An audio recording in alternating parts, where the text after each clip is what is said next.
रुपए किसके हैं। लेकिन इस बार सवाल के साथ राहुल गांधी ने एक वर्ड पजल जैसी दे दी है, जो पहली नजर में अडानी की स्पेलिंग दिखती है। फिर उस स्पेलिंग को देखें तो उन नेताओं के नाम उभरते हैं जो कभी कांग्रेस में हुआ करते थे, लेकिन अब या तो बीजेपी से डरे हुए दिखाई देते हैं या बीजेपी में शामिल हो चुके हैं। इस ट्वीट को देखिए जो लिख रहे हैं राहुल गांधी कि सच्चाई छुपाते हैं। राहुल गांधी लिख रहे हैं सच्चाई छुपाते हैं इसीलिए रोज भटकाते हैं। सवाल वही है, अडानी की कंपनियों में 20,000 करोड़ रुपए बेनामी पैसे किसके हैं। और दूसरी तरफ आप देखिए राहुल गांधी ने जो पजल दिया है जिसमें अडानी दिखाई दे रहा है, और इस सवाल के साथ जो अडानी लिखा हुआ है उसमें गुलाम, पहला देखिए गुलाम, उसके बाद सिंधिया, फिर किरण, फिर हिमंता, फिर अनिल, ये सब लिखा हुआ दिख रहा है। राहुल के इस ट्वीट में अडानी के साथ गुलाम नबी आजाद हैं, गुलाम का मतलब गुलाम नबी आजाद, उसके बाद ज्योतिरादित्य सिंधिया, किरण रेड्डी, हिमंता विश्व शर्मा और अनिल एंटनी का नाम आने से राजनीति में हलचल तेज हो गई है, क्योंकि अब तक ये सारे लोग राहुल गांधी पर हमलावर रहते थे, लेकिन अब राहुल गांधी के इस एक वार से सब तिलमिला उठे हैं। हिमंता विश्व शर्मा तो एक अरसे से राहुल गांधी पर अटैक करते हुए आ ही रहे हैं, आप सब देख ही रहे हैं जब भी मौका मिलता है। असम के मुख्यमंत्री हैं हिमंता विश्व शर्मा इस वक्त, जो कभी कांग्रेस पार्टी में हुआ करते थे लेकिन कांग्रेस पार्टी छोड़कर गए और बिल्कुल वॉशिंग मशीन में इस ढंग से सफ़ेद हो गए कि उनके ऊपर कोई दाग नहीं है। और अब उन्होंने इस ट्वीट के बाद, राहुल गांधी के इस ट्वीट के बाद सीधे कोर्ट जाने की धमकी दे दी है, और साथ ही नेशनल हेराल्ड और बोफोर्स के मुद्दे को उठाकर राहुल गांधी को घेरने की कोशिश की है हिमंता विश्व शर्मा ने। वहीं अनिल एंटनी नए नवेले बीजेपी में आए हैं अभी। अनिल एंटनी जो है ए के एंटनी के बेटे हैं, और उन्होंने भी ट्वीट किया है, और ट्वीट करके उन्होंने क्या कुछ कहा। अनिल एंटनी कह रहे हैं कि राहुल गांधी एक राष्ट्रीय पार्टी के पूर्व अध्यक्ष और कांग्रेस के तथाकथित पीएम उम्मीदवार को देखकर दुख होता है कि वे एक online social media cell troll की, सोशल मीडिया या कहें ऑनलाइन मीडिया के सेल ट्रोल की तरह बोल रहे हैं, न कि एक राष्ट्रीय नेता की तरह। ये लिख रहे हैं ए के एंटनी, जो ए के एंटनी के बेटे अनिल एंटनी। तो अनिल एंटनी के इस ट्वीट को देखकर दोस्तों समझ में आता है कि वे बीजेपी में जाकर वैसी ही भाषा बोलने की प्रैक्टिस कर रहे हैं जैसी बीजेपी के दूसरे नेता बोलते हैं। दरअसल राहुल गांधी तो अभी सांसद भी नहीं हैं, न ही उन्होंने पीएम पद की कोई दावेदारी दिखलाई है, फिर भी उन्हें इस मुद्दे पर घेरा जा रहा है। बीजेपी नेताओं की ये प्रतिक्रियाएं बता रही हैं कि राहुल का तीर निशाने पर लगा है। वैसे इस तीर से राहुल गांधी ने शरद पवार को भी साध लिया है, जिन्होंने कल ही एनडीटीवी में एक इंटरव्यू दिया। उस इंटरव्यू में अडानी मसले पर राहुल के विरोध को गलत बताया है और जेपीसी की मांग से भी सहमति नहीं दिखाई है। शरद पवार दरअसल उन्होंने कहा है कि जब हम राजनीति में आए तब अगर हमें सरकार के खिलाफ बोलना होता था तो हम टाटा बिरला के खिलाफ बोलते थे। आज सरकार के सामने नए अंबानी और अडानी के रूप में नए टाटा बिरला आ गए हैं। यानी कि पहले जब विरोध करना होता था सरकार का तो हम टाटा और बिरला का विरोध करते थे, यानी उनका नाम लेते थे, और अब विरोध करने का जो नया नाम है वो अंबानी और अडानी है। जरा सुन लेते हैं शरद पवार साहब क्या कुछ कह रहे हैं, और शरद पवार का इस बयान से सीधा सीधा अडानी को सपोर्ट करना क्या मायने रखता है, यह भी महत्वपूर्ण है। लेकिन पहले देखते हैं कि शरद पवार ने बोला क्या था। थोड़ा सा उनकी आवाज आपको समझने के लिए थोड़ा ध्यान से सुनना होगा, मगर बात वही है कि पहले हम टाटा बिरला के बारे में कहते थे, अब अडानी अंबानी के बारे में कह रहे हैं। सुनिए जरा। मैंने कोई अलग कोई खास बात की ऐसी नहीं है। मेरा इतना ही कहना है कि जेपीसी की दीवार हमारे सब अपोजिशन के साथियों ने की, ये बात सच है। हमारे पार्टी के भी प्रतिनिधि उस मीटिंग के थे, ये भी बात सच है। मगर हमें ऐसे लगता है कि जेपीसी का जो कॉम्पोजिशन होगा, ये कॉम्पोजिशन में समझो 21 सदस्यों की जेपीसी हो तो इसमें 15 लोग रूलिंग पार्टी के रहेंगे और 5 या 6 लोग अपोजिशन के रहेंगे। तो तो जहाँ ओवरवेलमिंग मेजॉरिटी रूलिंग पार्टी की है, वहाँ देश के सामने सच्चाई क्या है, वो कहाँ तक आएगी, इस वजह से कोई भी आशंका पैदा कर सकता है। और इसलिए हमारा कहना ये है कि इससे दूसरा एक अल्टरनेटिव सुप्रीम कोर्ट ने दिया है, वो खुद कमिटी अपॉइंट करना चाहते हैं कि उन्होंने, तो शायद इसकी क्रेडिबिलिटी वो ज़्यादा रहेगी। सर, आपने ये भी कहा कि अडानी को क्रिटिसाइज करना सही नहीं है। अडानी जैसे लोग अच्छा काम करते हैं उनका ऐसे मैंने कहा नहीं, ये मेरे मुँह पर मत डालिए। मैंने ये कहा कि एक ज़माना ऐसा था कि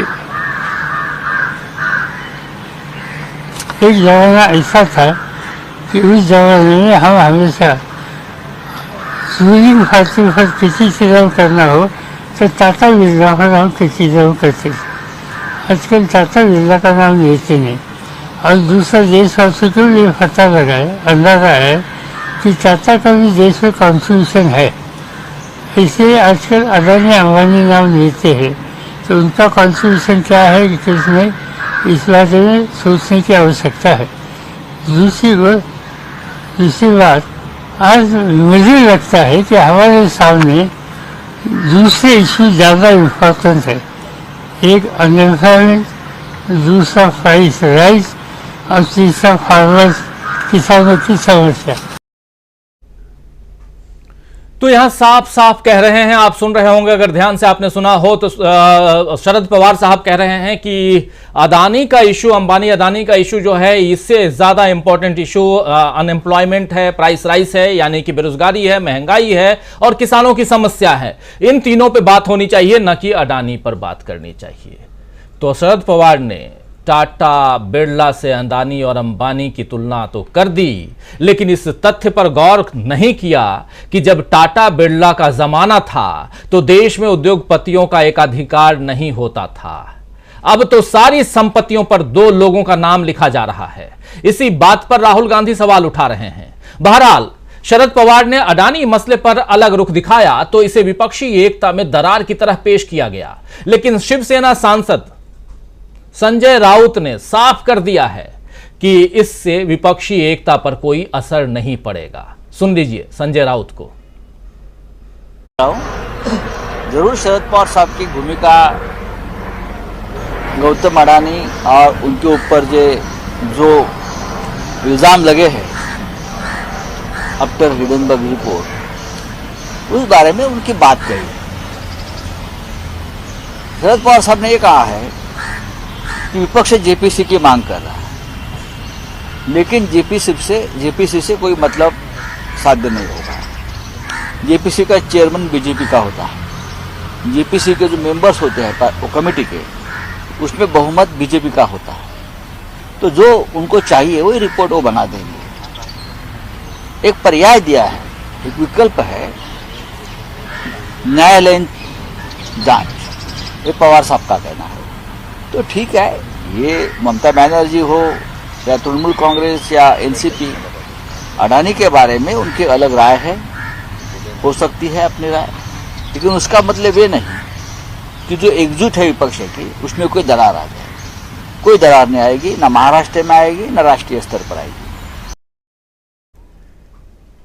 तो आप सुन रहे थे संजय राउत को। शिवसेना जो उद्धव ठाकरे गुट है उनके सांसद हैं और राज्यसभा सांसद। वैसे भी एक तरफ जहां शरद पवार ने अडानी मुद्दे पर अलग रुख दिखाया है, तो वहीं दूसरी तरफ उन्होंने कर्नाटक में कांग्रेस की जीत की संभावनाएं भी बतला दी हैं। शरद पवार ने कहा है साफ साफ कि कांग्रेस वहां जीतती हुई दिखाई दे रही है, यानी अभी शरद पवार पूरी तरह से बीजेपी के लिए उपयोगी साबित नहीं हो सकते हैं। वैसे भी राहुल गांधी किसी के भरोसे की लड़ाई लड़ भी नहीं रहे हैं कि हाँ किसी के भरोसे हम लड़ लें, और उसमें भी अडानी जैसे मामले में अडानी के खिलाफ लड़ाई लड़ना हो तो उसमें अकेला ही चलना ज़्यादा बेहतर होगा, शायद ये राहुल गांधी समझ रहे होंगे। वे सारी राजनीतिक हलचलों और उठापटक के बीच अपने सवालों को साफ साफ शब्दों में मोदी सरकार के सामने रख रहे हैं। लगभग हर दिन राहुल गांधी अडानी मुद्दे पर प्रधानमंत्री से जवाब मांग रहे हैं। राहुल गांधी की डरो मत और एकला चलो वाली ये नीति अब बीजेपी के लिए ऐसी उलझन बन गई है जिससे वो निकल ही नहीं पा रही है। राहुल सोशल मीडिया के जरिए मोदी सरकार को घेरने की कोशिश कर रहे हैं, तो उधर मोदी सरकार का नया अध्यादेश फेक न्यूज के नाम पर सोशल मीडिया पर लगाम कसने की कोशिश की तरह देखा जा रहा है। हालांकि कौन सी खबर तथ्यात्मक रूप से सही है और कौन सी खबर गलत है, यह अब अगर सरकार तय करने लगे तो फिर खबर नबीसों का क्या होगा। खैर, लेकिन होने वाला यही है, क्योंकि नया अध्यादेश जिसमें यह बात है कि आप अब अगर खबर सोशल मीडिया पे अगर है खबर तो उसकी पूरी तहकीकात प्रेस इंफॉर्मेशन ब्यूरो को करना है, और प्रेस इंफॉर्मेशन ब्यूरो अब आपको बताएगा कि आखिर आपकी खबर सही है कि गलत है। अगर गलत है तो उस खबर को हटा देने के लिए, डिलीट करने के लिए कहा जाएगा। और इसी मसले पर आज कांग्रेस ने प्रेस कॉन्फ्रेंस की है। प्रेस कॉन्फ्रेंस में सुप्रिया श्रीनेत ने जो कुछ कहा है, ज़रा उसको भी सुन लेते हैं। फेक न्यूज़ की बात यहाँ महत्वपूर्ण इसलिए है क्योंकि यहाँ एक मीडिया और दूसरा गोदी मीडिया, ये दोनों की चर्चा खूब होती है, लेकिन सोशल मीडिया पे बहुत सारी चीज़ें कहीं ना कहीं से आ जाती हैं। अगर उन चीज़ों को भी आप ख़त्म करना चाहेंगे तो फिर आपके पास बचेगा क्या। लेकिन सुन लेते हैं सुप्रिया श्रीनेत को। अगर अब अडानी पर खुलासे होंगे जो कि लगातार हो रहे हैं, और मैं दुख के साथ भी कहती हूं और थोड़ा सा क्षोभ के साथ भी कहती हूं, अडानी के खिलाफ जो खुलासे हो रहे हैं वो मेन स्ट्रीम मीडिया में नहीं हो रहे हैं आज की तारीख में। अगर डिजिटल प्लेटफॉर्म्स इसको कर रहे हैं, अगर सोशल मीडिया की फैक्ट फाइंडिंग एजेंसीज इस पर कर रही हैं काम, उसको भी फेक न्यूज कहा जाएगा। अब हम देश को पूरी तरह से सेंसरशिप पर ले जा रहे हैं, क्योंकि ये जो नोटिफिकेशन है ये सिर्फ और सिर्फ सेंसरशिप है, इसका और कोई भी पर्याय नहीं है। इसका मुझे और कोई समझ में नहीं आता है। आज मामला राष्ट्रीय सुरक्षा का है। एक चीनी कंपनी अडानी के हर कॉन्ट्रैक्ट में सब कॉन्ट्रैक्टर है। वो दहेज से लेके कांडला, हजीरा, मुंद्रा हर पोर्ट में घुसा हुआ है। उसको भी फेक न्यूज बता देंगे, उसके भी डिफेंस में आ जाएंगे। तो सवाल आज ये है कि क्या विपक्ष की आवाज को दबाते दबाते सरकार अब स्वच्छंद मीडिया, सरकार अब पूरी तरह से सेंसरशिप पर उतर आई है। तो सुन रहे थे आप सुप्रिया श्रीनेत को, कह रही हैं कि सरकार पूरी तरह से अब सेंसरशिप पर चली आई है। तो फेक न्यूज का मामला हो या अडानी मोदी के रिश्ते, मोदी सरकार घिरती हुई इन सब मामलों पर दिख रही है, और इन सब के बीच राहुल सत्ता पक्ष और विपक्ष दोनों के लिए चुनौती पेश करते हुए दिखाई दे रहे हैं। आइए दोस्तों, आज न्यूज पॉइंट में इसी बात को समझने की कोशिश करते हैं कि क्या अडानी का मामला अब बीजेपी की जड़ें खोद रहा है। जी हाँ, जरा समझते हैं, और क्यों उसके डिफेंसिव मोड में, यानी कि शरद पवार डिफेंस में आ गए हैं, ये भी समझने की कोशिश करते हैं। चलिए चर्चा आगे बढ़ाते हैं। हमारे साथ कुछ वरिष्ठ साथी जुड़े हुए हैं, उन सबसे आपका परिचय करवाते हैं और आगे बढ़ते हैं। हमारे साथ देखिए इस वक्त 6 वरिष्ठ साथी जुड़े हुए हैं। हमारे साथ जुड़े हुए हैं प्रोफेसर अखिल स्वामी जी, हमारे साथ जुड़े हुए हैं संजय कुमार सिंह जी, हमारे साथ प्रशांत टंडन जी जुड़े हुए हैं, हमारे साथ सुनील शुक्ला जी जुड़े हुए हैं, और हमारे साथी दीपक पाचपोर जी जुड़े हुए हैं, और अमलेंदु उपाध्याय जी जुड़े हुए हैं। आप सबका स्वागत है इस कार्यक्रम में, और स्वागत इस्तकबाल आप तमाम दोस्त साथी शुभचिंतक आप सबका भी जो अब तक जुड़ चुके हैं, जुड़ने वाले हैं। बहुत सारी बातें, सुबह से चर्चा एक ही चल रही है कि विपक्षी एकता बनते बनते टूट गई। दरार ऐसी, बहुत तेज दरार, गहरी दरार, जिसको भरने की कोशिश कितनी भी करें हो नहीं सकती, भर नहीं सकते, और ऐसी बातें हो रही हैं। कहा जा रहा है कि शरद पवार ही अब अलग हो गए हैं तो फिर क्या होगा, अब तो बस बीजेपी के बल्ले बल्ले मोदी जी रिपीट हो रहे हैं 2024 में। क्या यही माना जाए? प्रशांत टंडन जी, आपके पास आना चाहता हूं। प्रशांत जी, यही माना जाए कि बीजेपी के बल्ले बल्ले, शरद पवार ने तो कह दिया क्लीन चिट, बिल्कुल क्लीन चिट, जेपीसी की जरूरत ही नहीं है, और पहले भी नाम लेते थे हम टाटा बिरला का नाम, वैसे ही अब अदानी अंबानी का नाम ले रहे हैं। क्या फर्क पड़ता है?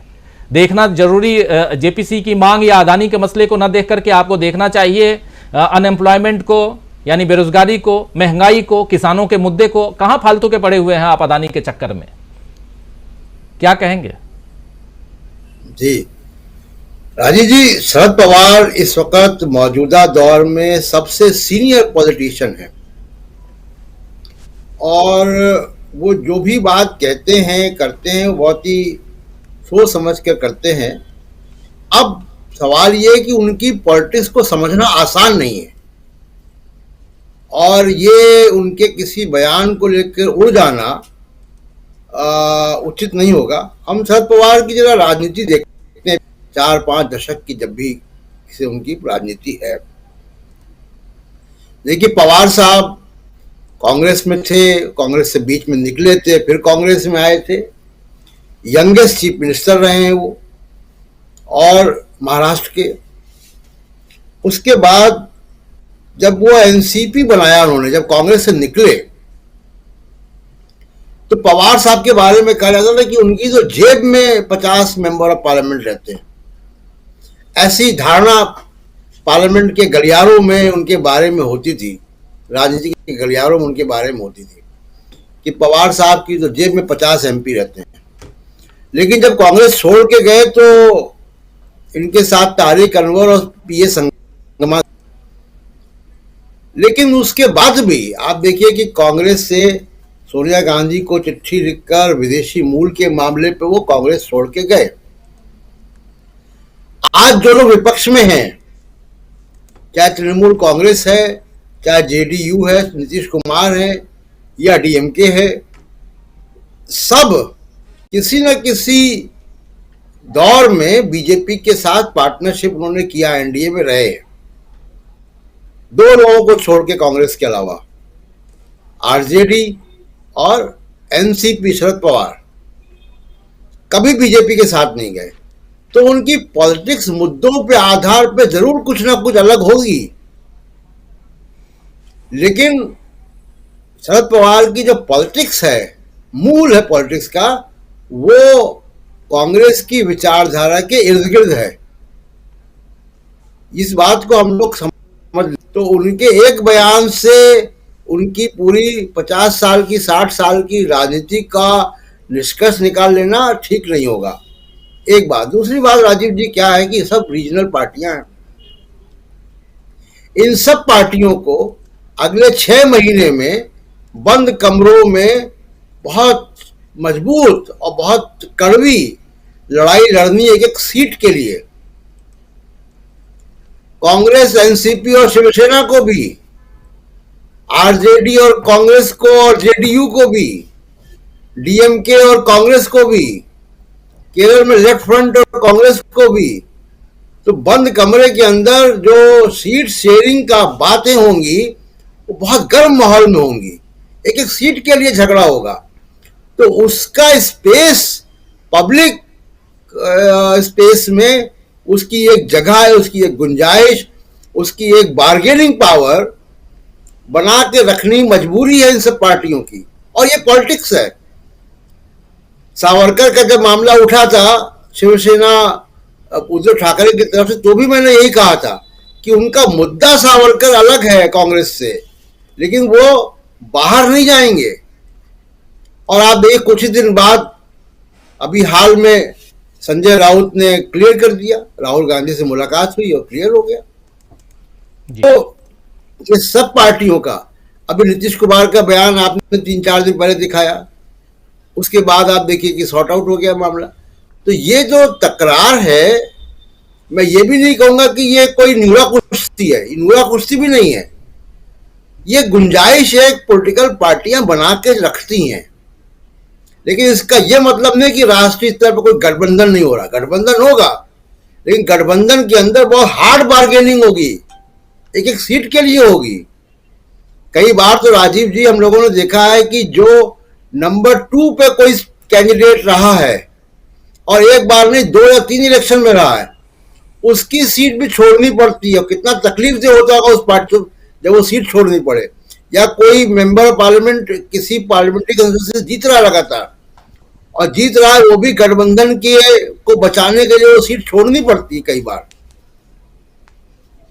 तो ये पॉलिटिक्स है और ये पॉलिटिक्स चलती है, भारत की राजनीति का एक अहम हिस्सा है गठबंधन की राजनीति।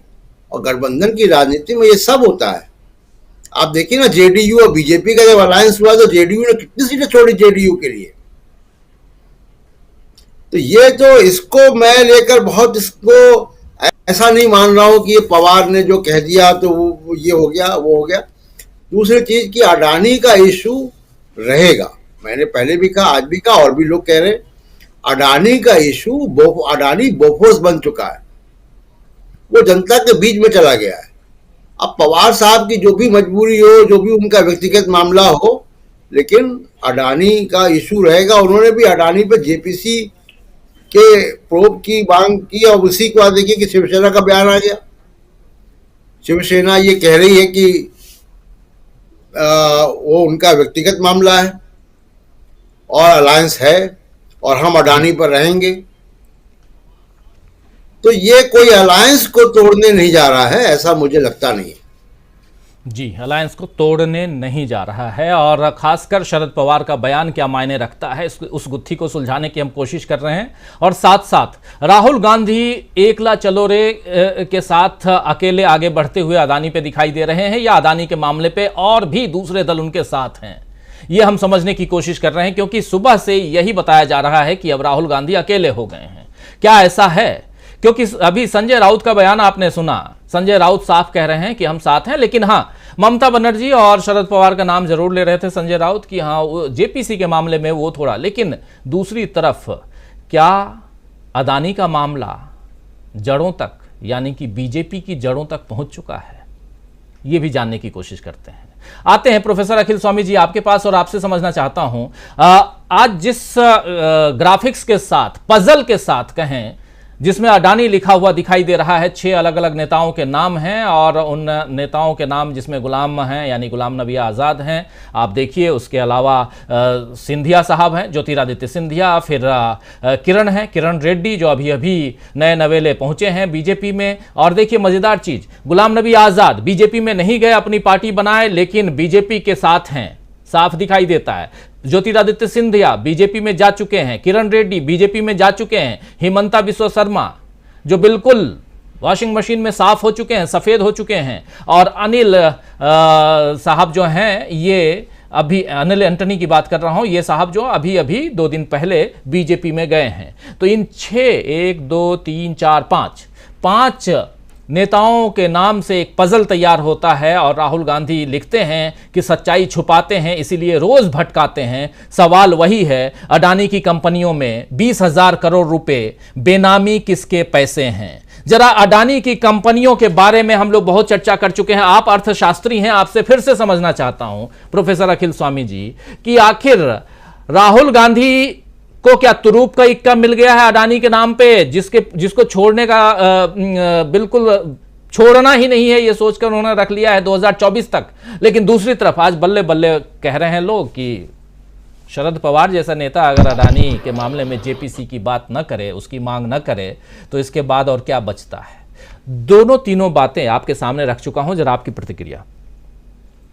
देखिए राजीव जी, मुझे ऐसा लगता है कि ये शरद पवार जी को भी पता है, ये कांग्रेस को भी पता है, ये अपोजिशन को भी पता है, और ये बात मेरे ख्याल से सबको पता है। मुझे भी आशंका है कि इनको पता है। वो ये है, जेपीसी हो या सुप्रीम कोर्ट की कॉन्स्टिट्यूटेड कमेटी हो, इनको पता है कि अंत में निर्णय जो होगा वो इंटरनेशनल कोर्ट्स में होगा, और इंटरनेशनल कोर्ट्स में इन लोगों को, मेरे ख्याल से शरद पवार को ये सूचना मिल चुकी है कि जो मॉरिशस के अंदर शेल कंपनीज हैं उसमें जिसका पैसा है वो किसका है, ये खबर इनको आ गई है। तो ये कहना चाह रहे हैं शरद पवार कि जेपीसी की बात छोड़ो, अभी तो 15-20 दिन के अंदर जो इंटरनेशनल एनवायरनमेंट से जो खबरें आएंगी और जो सूचनाएं मिलेंगी वो इतनी भयावह होंगी कि चाहे सुप्रीम कोर्ट की कॉन्स्टिट्यूटेड कमेटी हो, चाहे वो जेपीसी हो, उसका कोई अर्थ नहीं रह जाएगा। देखिए अब ये डिसाइड होगा इंटरनेशनल कोर्ट्स में। जो शरद पवार जी ने कहा उसका, इसका माने इंगित वो करना चाह रहे हैं कि आप कुछ भी करो, अभी हल्ला 15-20 दिन के अंदर ये पता चल जाएगा। अच्छा, और सोचिए आप, देखिए किस किस तरह की सूचनाएं आ रही हैं। आज ये सूचना मिली कि जो किरण भाई पटेल है, इसके बारे में 6 महीने पहले इसके मकान के कब्जे के बारे में पुलिस में रिपोर्ट हो चुकी थी। गुजरात के अंदर उसके खिलाफ रिपोर्ट हो चुकी थी, और ये आदमी कश्मीर गया था और किसी आदमी से इसने 15 लाख रुपए का कैश लिया था। पुलिस की सूचना में था ये। पुलिस में सूचना में होने के बावजूद, इसके खिलाफ केस दर्ज होने के बावजूद इसको Z+ सिक्योरिटी मिली। देखिए पूरा मामला जो है गोलमाल है। तो मुझे लगता है शरद पवार भी सेफ खेल रहे हैं, कांग्रेस भी सेफ खेल रही है, क्योंकि अब ये सूचनाओं का जो विस्फोट होगा ये भारत की जमीन से नहीं होगा, ये होगा विदेश की जमीन से। और उस विदेश की जमीन में ना तो जेपीसी की आवश्यकता रहेगी, ना सुप्रीम कोर्ट के कॉन्स्टिट्यूटेड कमेटी की आवश्यकता रहेगी, और ये इंटरनेशनल कोर्ट्स में चीजें लड़ी जाएंगी। देखिए, मेरा शक जो है, मेरे पास हार नहीं है, मेरा शक है और मुझे इस बार का डर है, इसमें कहीं दाऊद इब्राहिम का पैसा तो नहीं लगा है। राहुल गांधी अगर कह रहे हैं कि स्रोत बताइए पैसा किसका है, अगर ये पैसा जो ड्रग स्मगलिंग का पैसा गुजरात में अडानी पोर्ट में पकड़ा गया था, अगर वो ये पैसा है, देश की सुरक्षा पे खतरा है। अगर ये दाऊद इब्राहिम का पैसा है या नीरव मोदी और ललित मोदी का पैसा है, तो देश की आंतरिक सुरक्षा पे खतरा है। क्या कोई ऐसी डील हो गई है नीरव मोदी से, ललित मोदी से और मेहुल चोकसी से और इन लोगों से, तो विदेश जाके 15-15, 20-20 हजार करोड़ लोग के बैठ गए हैं, इनका पैसा रूट करके इसकी कंपनी में आया है और उसके बदले कोई बार्गेनिंग हुई है, जिसकी वजह से मेहुल चोकसी का जो इंटरपोल का नोटिस था वो रेड कॉर्नर नोटिस वापस ले लिया गया। ये शक है। मुझे लगता है कि बहुत गहरी चाल है। शरद पवार बड़े शातिर खिलाड़ी हैं और जिस तरह का रिएक्शन दिया है संजय राउत ने और कांग्रेस ने, इसका मतलब है कि इन्हें पता चल गया है 15 दिन में खिचड़ी क्या पकने वाली है। अब ये सूचनाएं बाहर से आएंगी और ये अडानी साहब, जो मुझे लगता है, जो मेरा शक है, कोई प्रूफ नहीं है मेरे पास, अब इंटरनेशनल जो उनके समझी के बारे में लंदन के कोर्ट ने कहा है, अब ये इंटरनेशनल फ्रॉड का मसला है। इंटरनेशनल जो फाइनेंशियल इंस्टीट्यूशंस हैं और इन्वेस्टर्स हैं, उनके पैसे का मसला है। अगर वहां से विस्फोट होने वाला है तो ये जेपीसी का क्या, जेपीसी की जांच पे तो लगेगा टाइम। 15 दिन के अंदर इंटरनेशनल एनवायरनमेंट से जो खबरें आने वाली हैं, मुझे ऐसा लगता है शरद पवार ने इसलिए खबर दी है, इसमें बेवजह परेशान, और जो वो खबरें आएंगी पूरा माहौल चेंज हो जाएगा, राजनीतिक पटल चेंज हो जाएगा। और ये बात बिल्कुल पक्की है कि आज की तारीख में डिफेंसिव मोड में है बीजेपी। उसको ये समझ में नहीं आ रहा है, क्योंकि शायद उनको भी एक खबर मिल गई है कि जो अब ये इंफॉर्मेशन आएगी, ये इंटरनेशनल लेवल से आएगी, दूसरे देशों से आएगी, और सारे लेवल, चाहे उसमें चाइना का एंगल हो, चाहे उसमें इजराइल का एंगल हो, चाहे जो ये हमारे शत्रु देश हैं, चाइना हमारा शत्रु देश है, उससे भी जैसे स्रोत निकल के आ रहे हैं, तो ये जो सूचनाएं आएंगी, क्योंकि ये काउंटर बैलेंसिंग है वेस्टर्न ब्लॉक की और चाइना की, और चाइना से जिस प्रकार के स्रोत मिल रहे हैं, अब ये सूचनाएं बाहर से आएंगी। जेपीसी की जांच की जरूरत नहीं होगी। 15-20 दिन के अंदर ऐसी सूचनाएं मिलेंगी राजीव जी कि आप दिन में 3 बार डिबेट करेंगे डीबी लाइव में। बाप रे, बहुत बड़ी बात आप कह रहे हैं प्रोफेसर अखिल स्वामी जी। 3 बार डिबेट क्या, मैं दिन भर डिबेट करने के लिए तैयार रहता हूं। आप तो जानते ही हैं, सुबह 7 बजे से लेकर रात 10 बजे तक बैठ जाऊंगा, कोई दिक्कत नहीं है। लेकिन सबसे बड़ी बात यहां यह है कि इंटरनेशनली और इंटरनेशनल कोर्ट की आप बात कर रहे हैं कि अब यहां सुप्रीम कोर्ट नहीं बल्कि इंटरनेशनल कोर्ट से खबरें आएंगी, और इंटरनेशनल लेवल पर अडानी के मामले पर क्या कुछ चल रहा है, वो तमाम बातें 15 दिन बहुत ज्यादा सामने, मतलब बिल्कुल सामने है। 2 सप्ताह बीतते बीतते आप लोगों के बीच अगर ऐसी खबरें आने लगें, सामने कर्नाटक का चुनाव है। क्या राहुल गांधी इसलिए निश्चिंत बैठे हुए हैं दिल्ली में? अभी फिर उन्होंने कोलार का अपना जो प्रोग्राम था उसको आगे बढ़ा लिया, अब 16 तारीख को जाने वाले हैं। हालांकि कहा जा रहा है कि राहुल गांधी कोलार या कर्नाटक जाने से पहले चाहते हैं कि टिकट का मामला जो है पूरा क्लियर हो जाए, और अभी तक पहले 124 और उसके बाद 42 सीटों पर घोषणा हो चुकी है कर्नाटक के मामले में, लेकिन उसके बाद आगे भी करके, और जो बची हुई सीटें हैं 224 में से, उन सीटों का बंटवारा करके उम्मीदवारों के नाम की घोषणा करके और फिर वहां जाएं। तो इसलिए निश्चिंत बैठे हुए हैं क्या राहुल गांधी? और यहां रोज कुछ ना कुछ, जैसे आप अगर आप लोगों ने कभी फिशिंग की हो तो डाल करके और फिर चुपचाप बैठा रहता है फिशिंग करने वाला कि कोई ना कोई मछली तो आएगी पकड़ में। तो आज तो 5-5 मछलियों को एक साथ उन्होंने अडानी में लपेट करके ऐसा डाला है राहुल गांधी ने कि देखिए सब बाहर निकल के आ गए हैं, सब अपने अपने अंदाज में सोशल मीडिया पर जमकर लगे हुए हैं। आना चाहता हूं संजय कुमार सिंह जी आपके पास। संजय जी, आपसे समझना चाहता हूं, देखिए कितनी बड़ी बात अभी हो रही है, और वो भी इंटरनेशनल लेवल की। अडानी का मामला न सिर्फ यहां, जो गांव-गांव तक पहुंच चुका है। अभी थोड़ी देर पहले आप सुन रहे थे, इसी कार्यक्रम से पहले प्रशांत टंडन जी ने जो सत्यपाल मलिक पूर्व राज्यपाल का इंटरव्यू कर लिया था, उस इंटरव्यू को अभी हम लाइव कर रहे थे, और उस इंटरव्यू में आपने सुना होगा कि अडानी का मामला बच्चों तक पहुंच चुका है, गांवों तक पहुंच चुका है, और क्या गा रहे हैं लोग गीतों के रूप में लोग, वो भी अभी सत्यपाल मलिक साहब बता रहे थे। लेकिन इंटरनेशनली भी पहुंच चुका है और इतनी गहराई तक पहुंच चुका है, इसका अंदाजा मुझे भी नहीं था। जरा आपसे समझना चाहता हूं कि अगर वहां और यहां दोनों तरफ इतनी तेजी से यह बात पकड़ के मतलब फैल रही है, तो फिर आगे अब इसमें शरद पवार जी कुछ बोलें या ममता दीदी कुछ बोलें या केसीआर भाई साहब कुछ बोलें, क्या फर्क पड़ने वाला है?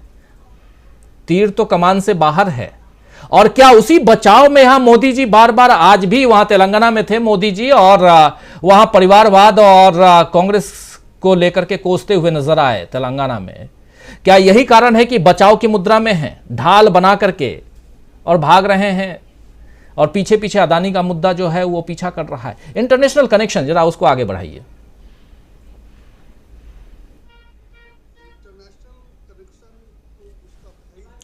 अनम्यूट कर लीजिए, अनम्यूट कर लीजिए संजय जी। आ रही आवाज जी, आ रही। इंटरनेशनल कनेक्शन और इंटरनेशनल वैल्यू तो इस मामले का है ही है, और वो देर सवेर सामने आएगा ही। कब आएगा वो इंपॉर्टेंट है, इसलिए कि चुनाव के आसपास उसका ना हो। बीजेपी को डिफेंसिव होना है चुनाव के लिए, उसको नैरेटिव बनाना है चुनाव के लिए, और उसमें ये अडानी है वो डर है कि वो कैसे और कहां, माने इसमें कोई दो राय नहीं है कि मामला गंभीर हो सकता है और काफी छवि खराब करे। और जो इनका अभी तक का था कि कांग्रेस को ये भ्रष्ट बोल करके सरवाइव कर रहे थे, और वो अब उल्टा पड़ने वाला है। तो इसलिए मामला तो सीरियस है, लेकिन और वो वहां से हो ही सकता है, लेकिन वो चुनाव के पहले होगा, कब होगा, मतदान के बाद होगा, कैसे होगा, तो उसका मुकाबला करने के लिए मुझे लगता है कि सारा मामला नैरेटिव बनाने का है। नैरेटिव बनाने के लिए कि मैं अखबारों में जो रोज देखता हूं खबरों का प्लेसमेंट, वो इसी ढंग से होता है जैसे ये दो खबरें हैं, एंटनी के बेटे का जाना और एक पूर्व मुख्यमंत्री का इसमें शामिल होना, और राहुल गांधी का आज उस पर ट्वीट करना। तो बीजेपी की तरफ से उसको ऐसे प्रेजेंट किया जा रहा है कि जैसे हमारी स्थिति खराब नहीं है, अभी तो लोग कांग्रेस छोड़ छोड़ के आ रहे हैं हमारे यहां।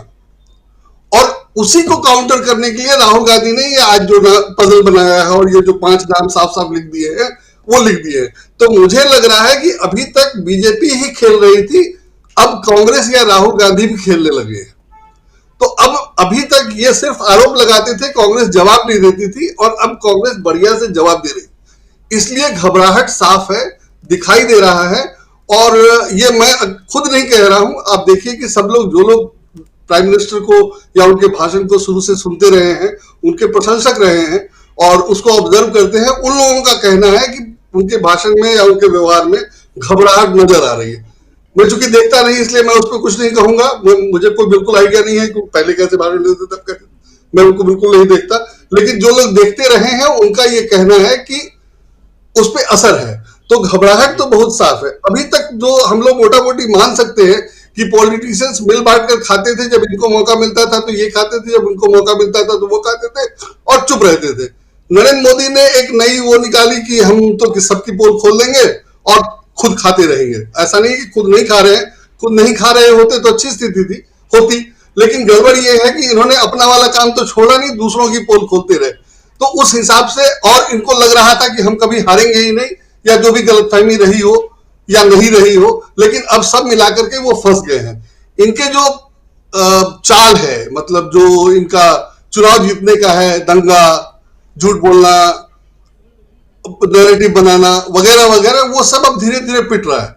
व्हाट्सएप यूनिवर्सिटी में जो फॉरवर्ड होते थे पहले और जो ट्रोल होते थे पहले, वो अब बहुत कम प्रभावी है, बहुत कम हो गया है। मतलब आश्चर्यजनक रूप से कम हुआ है, और मैं उसको देख के महसूस कर सक रहा हूं कि अब वो जवाब नहीं देते हैं, और बहुत क्लियर होता है कि नैरेटिव बनाने की कोशिश चल रही है, और वो ये कई बार नहीं बना पाते हैं।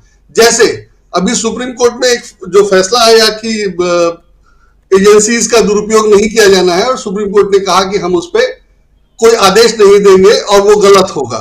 लेकिन सुप्रीम कोर्ट ने उस मुकदमे की कोई खिंचाई नहीं की, उसने उसको एक्सेप्ट नहीं किया या उसकी जरूरत नहीं समझी। ये सुप्रीम कोर्ट का ओपिनियन था, और मुझे लगता है कि उसमें कुछ खास नहीं है, वो बिल्कुल सही है। सुप्रीम कोर्ट को क्यों आदेश देना चाहिए, और सुप्रीम कोर्ट ने यह भी कहा है कि उसको पॉलिटिकली निपटना चाहिए, तो बहुत बढ़िया है। लेकिन लोगों की कोशिश ये है कि ये कहा जाए कि ये लोग गए थे सुप्रीम कोर्ट से राहत मांगने, और सुप्रीम कोर्ट ने तो राहत नहीं दी, मतलब सरकार ठीक कर रही है।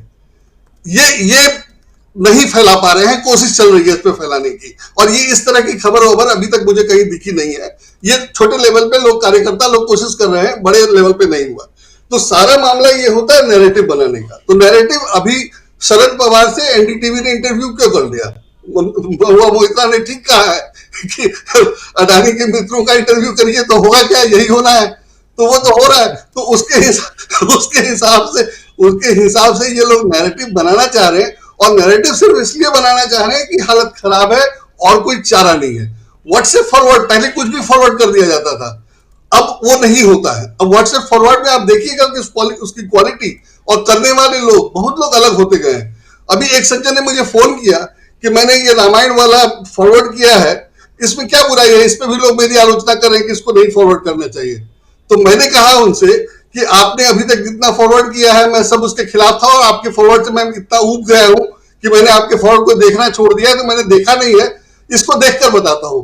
और उसको देखकर मैंने उनको बताया कि आपने जो फॉरवर्ड किया है रामायण के बारे में, उसके बारे में अगर बच्चे देखेंगे जो हिंदी पढ़ते ही नहीं है, जिनको हिंदी पढ़ना नहीं आता है, तो वो क्या कहेंगे जी कि रामायण पढ़ने के लिए तुम हिंदी नहीं पढ़नी आती, वो रामायण क्या पढ़ेंगे?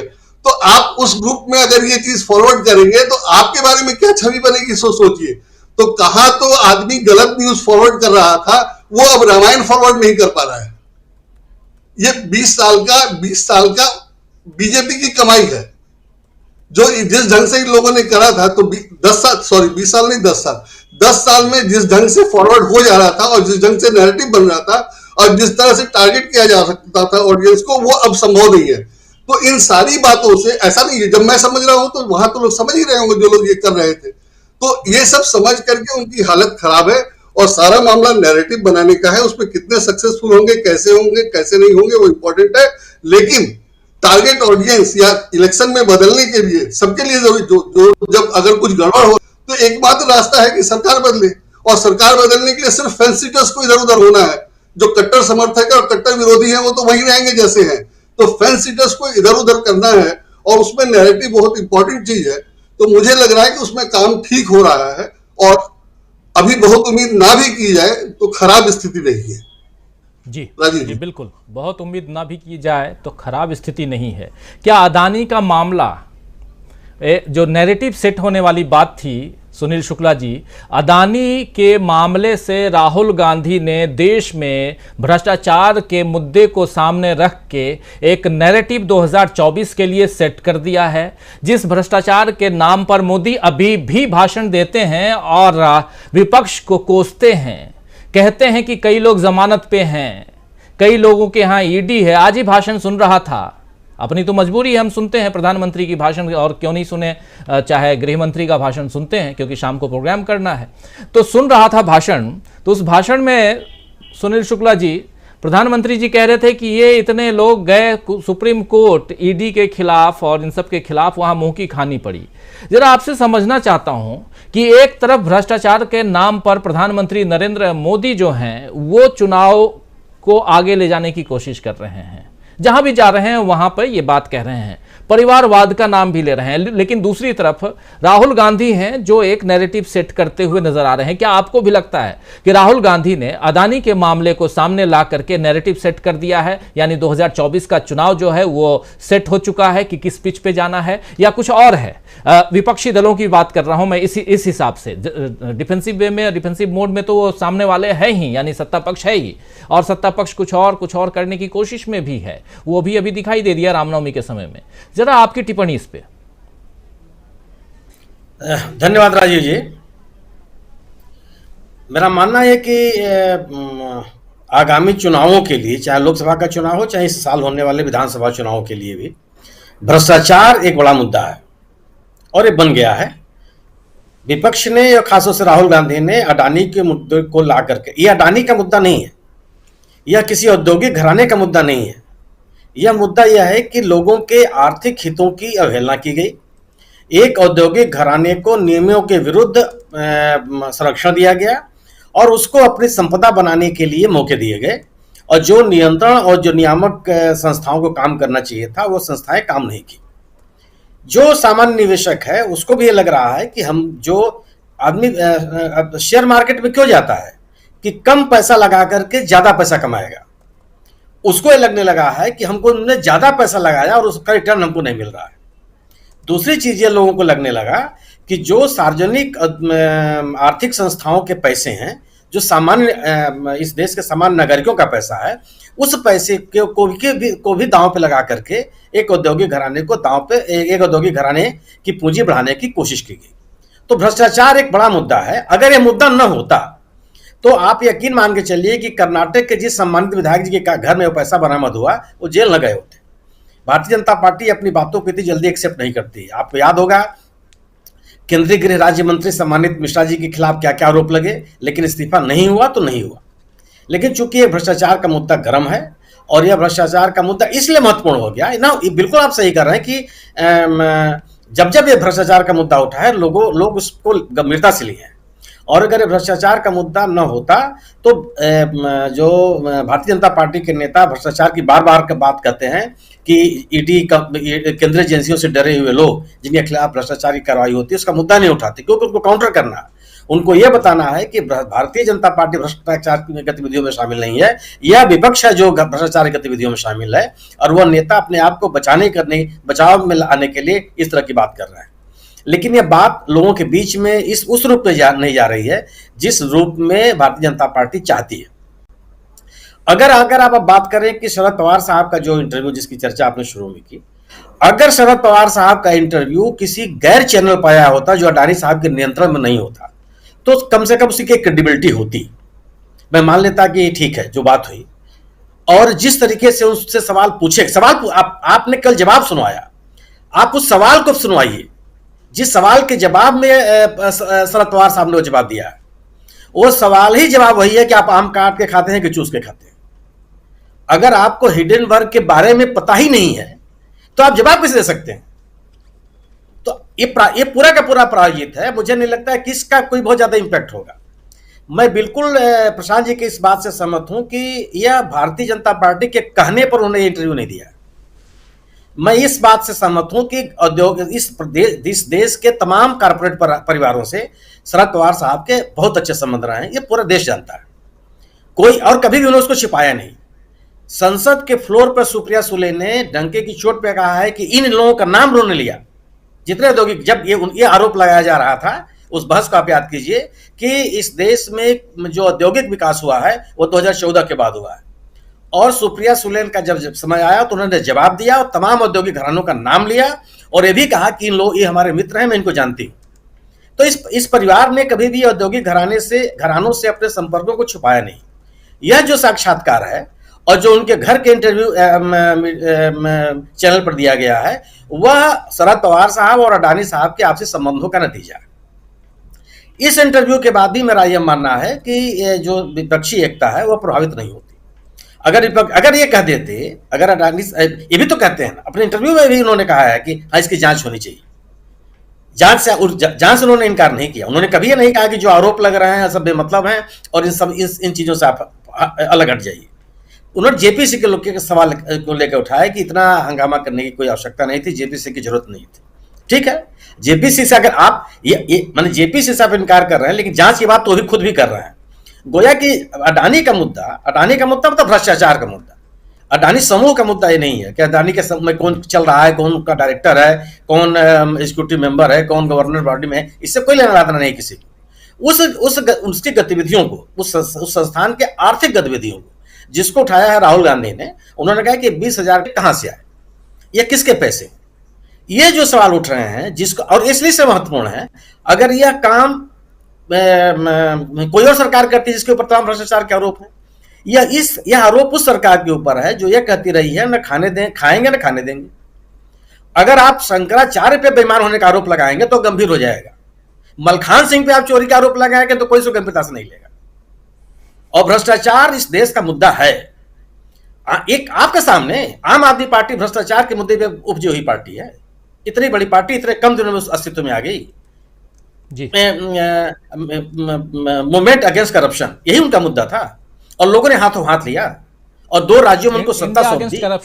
इंडिया अगेंस्ट यहां से शुरुआत हुई और फिर वो तब्दील हो गया और बाद में आम आदमी पार्टी बनी, एक राजनीतिक पार्टी बनी और बहुत कम समय में ऐतिहासिक माने रिकॉर्ड कम समय में ये 2 राज्यों में सत्ता में आ गई। एक मुद्दा था वो, आप आम आदमी पार्टी से सहमत हो असहमत हो, लेकिन लोग ये भ्रष्टाचार के खिलाफ उठा हुआ आंदोलन था और एक बड़ी पार्टी बनी और इस पार्टी को लोगों ने हाथों हाथ लिया और दिल्ली में सत्ता सौंपा, जहां पे इस देश के सभी राजनीतिक कर्णधार बैठते हैं।